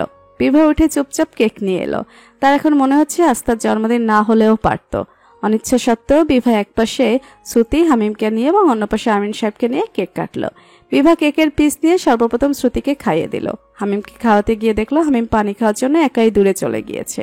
পিছন ঘুরতে গিয়ে দেখতে পেল আমিন সাহেব তার মুখের সামনে কেক ধরে আছে। ভীষণ অস্বস্তিকর মুহূর্ত। আমিন সাহেবের কাজের পেছনের অর্থ যে তাদের বাবা মেয়ের সম্পর্ক স্বাভাবিক আছে তা বোঝানো, এটা বেশ ভালোই বুঝতে পারছে বিভা। বিভা অযথা ঝামেলা কোনো কালেই চায়নি, আজও চায় না। পরিস্থিতি স্বাভাবিক করতে আমিন সাহেবের হাত ধরে কেক তাকে খাইয়ে দিল। এরপর হাত ধুয়ে এসে সবার জন্য কেক কাটতে লাগলো। সবাইকে ছোট পিরিজে কেক দেওয়া হলো। মাহাতির কেক খেতে নিয়েও খেলো না, ঘাড় ফিরিয়ে হামিমের দিকে তাকালো। হামিম দূরে অ্যাকুরিয়ামের মাছের সাথে খেলা করছে, মাছের সাঁতার কাটা দেখছে। অন্যদিকে তার কোনো ধ্যান জ্ঞান নেই। মাহাতির উঠে চলে গেল হামিমের কাছে। এরপর সুন্দর করে হামিমকে কেক খাইয়ে দিল। বিভা ফল কেটে সবার সামনে দিল। মাহাতির এসে ফল নিয়েও হামিমকে খাইয়ে দিল। ইতিমধ্যে এই দৃশ্য সকলের চোখে পড়ে গেল। বিবাহ নির্নিমেষ চেয়ে আছে দুজনের দিকে। মাহাতির সকাল থেকেই স্বাভাবিক আচরণ করছিল, তাই বলে এতটাও বিভা আশা করেনি। আমিন সাহেব উঠে পড়েছেন, তার চলে যাওয়ার সময় হয়েছে। সে উঠে নিজের ছেলের দিকে গেল। হাতে থাকা টিস্যু দিয়ে হামিমের মুখ মুছে দিতে দিতে হেয়ালি প্রশ্ন করলো, তুমি তো অপরিচিত কারোর হাতে খাবার খাও না, তাহলে আজ খেলে যে? পার্থিব বুড়ো কুচকে ফেলল। মাহাতির ভাই অপরিচিত কেন হবে? বোনের স্বামী অপরিচিত হয়? মাহাতির এতক্ষণে বেশ ভালোই বুঝেছে যে লোকটা তাকে পছন্দ করে না। অবশ্য এতে তার কিছুই যায় আসে না। তার গন্ডারের চামড়ায় সহজে কিছু গায়ে লাগলে তো। হামিম সচরাচর আমিন শিকদারের সাথে তেমন কথা বলে না। কোনোদিন কোনো প্রশ্ন করলে উত্তর দেয়নি, চুপ থেকেছে। এনার প্রতি আলাদা এক ভয়, আতঙ্ক সবসময় হামিমকে ঘিরে রাখে। এছাড়া এমনিতে সাধারণ সময়ে হামিম কিছু না বুঝলে অতিরিক্ত প্রশ্ন করে অবুঝের মতো, অথচ আজ সবাইকে অবাক করে দিয়ে সামনের দিকে আঙুল তাক করে বিজ্ঞ শিশু সুলভ কণ্ঠে বলতে লাগলো, ওই আমার একটা ফ্রেন্ড, আমার ভাইয়া হয়, সে বলেছে সে আমার আপুর হাজবেন্ড, আর আপুর হাজবেন্ডটা নাকি খুব ভালো হয়। তাই আমি তার সাথে কথা বলি, গল্প করি, ছবি আঁকি। সে তো ছোট আপুর হাজবেন্ড। আজ বড় আপুর কাছে এলাম, বুঝলাম এও আমার আপুর হাজবেন্ড। তার মানে এও ভালো, এও আমার ফ্রেন্ড, তাই আমি তার হাতে খেয়েছি। হামিম প্রথম পার্থিব এবং পরে মাহাতিরকে তাক করে ঢিমে ঢালে বলে শেষ করলো কথাগুলো। হামিমের কথা শুনে শ্রুতি পার্থিবের দিকে তাকাতেই দেখলো পার্থিব সুন্দর এক হাসি নিয়ে তাকিয়েছে হামিমের দিকে। শ্রুতি তাড়াতাড়ি চোখ সরিয়ে নিল। এই লোকের হাসি কি সত্যি সুন্দর, নাকি শ্রুতির চোখে ছানি পড়েছে? কেমন বুক ধক করে ওঠা হাসি হাসে। শ্রুতি ঠিক করলো আর পার্থিবের দিকে তাকাবে না, কখনো না। এদিকে হামিমের কথা শুনে মাহাতির হেসে দিয়ে হামিমের গোল গোল চুলগুলো হাত দিয়ে এলোমেলো করে দিল। হামিম ভেবে পায় না সবাই তার চুল এলোমেলো কেন করে। সে এক আঙুল দিয়ে নিজের চুল কপাল থেকে সরিয়ে ফেলল। আমিন সাহেব চলে গেছে অনেকক্ষণ হয়। সে থাকাকালীন তার ক্যামেরায় কিছু ছবি তোলা হয়েছিল। সে যাওয়ার আগে তার সহকারী নিচে থেকে ক্যামেরায় তোলা ছবিগুলো বের করে নিয়ে এসেছে একটা খামে করে। শ্রুতির হাতে দিয়ে গিয়েছিল সেই খাম। আমিন সাহেব যাওয়ার পর থেকেই পার্থিব এক নতুন শ্রুতিকে আবিষ্কার করছে। কি সুন্দর হেসে খেলে কথা বলছে। শ্রুতি তার আপার সাথে ভাইয়ের সাথে যথেষ্ট প্রাণোচ্ছল থাকে। এইভাবে অন্য কোনো সময় দেখেনি পার্থিব, তবে দেখতে ভালো লাগছে। দুই সিটের সোফায় মাহাতির পার্থিব বসে আছে। তাদের একদম বিপরীত পাশের সোফায় বিভা শ্রুতি, বিভার পাশে হামিম। বিভা শ্রুতি মিলে কথা বলছে। মাহাতির পার্থিব নীরব দর্শকের ভূমিকায় আছে। তারা দুজন খামের ছবিগুলো দেখছে। পার্থিব বলল, ছবিগুলো সুন্দর হয়েছে। শ্রুতি উৎফুল্ল হয়ে বলল, আপা চলো ছবিগুলো দেখি। বলেই ছবিগুলো পার্থিবের হাতে থেকে নিয়ে এসে দুজন মিলে দেখতে লাগলো। বিভার মুখের হাসি মিলিয়ে গেল। দুই বোনের মুখে অন্ধকার। প্রতিটা ছবিতে আমিন শিকদার আছে। তারা 5 জনই ঠিক ছিল। আমিন শিকদারকে থাকতে কে বলেছে? বিভা একটার পর একটা ছবি দেখতে লাগলো। না, কোনো ছবি আমিন শিকদার বিহীন নেই। তার মুখের অন্ধকার যেন গাঢ় হলো। শ্রুতি উঠে গেল। কিছুক্ষণের মধ্যেই ফিরে এলো একটা কেচি নিয়ে। বিভা বুঝলো না শ্রুতি কি করবে। শ্রুতি বসে বসে খুব মনোযোগ নিয়ে ছবিগুলো থেকে আমিন শিকদারকে আলাদা করলো। 4টা ছবির সাইডে ছিল আমিন শিকদার আর একটা ছবির মাঝখানে। শ্রুতি সেই ছবিরও তোয়াক্কা করলো না। মাঝখান থেকে আমিন শিকদারকে গোল করে কেটে উঠিয়ে নিল। এরপর খুশিতে গদগদ হয়ে বলল, দেখো আপা, আমিন শিকদারকে সরিয়ে দিয়েছি। এখন দেখো ছবিগুলো কি সুন্দর লাগছে। শ্রুতির থেকে এমন বাচ্চামো বিভা আশা করেনি। হঠাৎ করে বিভা হেসে দিল। এমন করে হাসলো যে ওর মারি প্রকাশ পেয়ে গেল। একটু শব্দ করে গা দুলিয়ে হাসতে লাগলো বিভা। হামিম মাহাতির পার্থিব দুবনের দিকে তাকিয়ে রইল। হামিম হাতে নিয়ে ছবিগুলো দেখে বলল, আপু তোমার তো হাত নাই হয়ে গেছে। শ্রুতি ভাইয়ের কাছ থেকে ছবি নিয়ে দেখলো আসলেই কিছু ছবিতে তার এক পাশ নাই হয়ে গেছে, কারণ তার সামনেই আমিন শিকদার ছিল। তাই তাকে উপরে ফেলতে গিয়ে নিজের অর্ধেক অংশই নাই হয়ে গেছে। শ্রুতি আমলে নিল না, নিজের মতো বলতে থাকলো, হোক, আমার এক হাত প্রয়োজনে না থাকবে, তাও আমিন শিকদার থাকা যাবে না। বিভার দিকে তাকিয়ে দেখলো বিভা তখনও হাসছে, মুখে উজ্জ্বলতা। মাহাতির পার্থিব বেশ ভালোভাবে বুঝলো দুই বোন তাদের মনে তাদের বাবার প্রতি কতটা ঘৃণা জমিয়ে রেখেছে। দুই বোনের কয়েক ঘন্টা আগের আর এখনের মুহূর্তে আকাশ পাতাল তফাৎ। যে মুখ কিছুক্ষণ আগেও ছিল অন্ধকারে ঘেরা, সে মুখ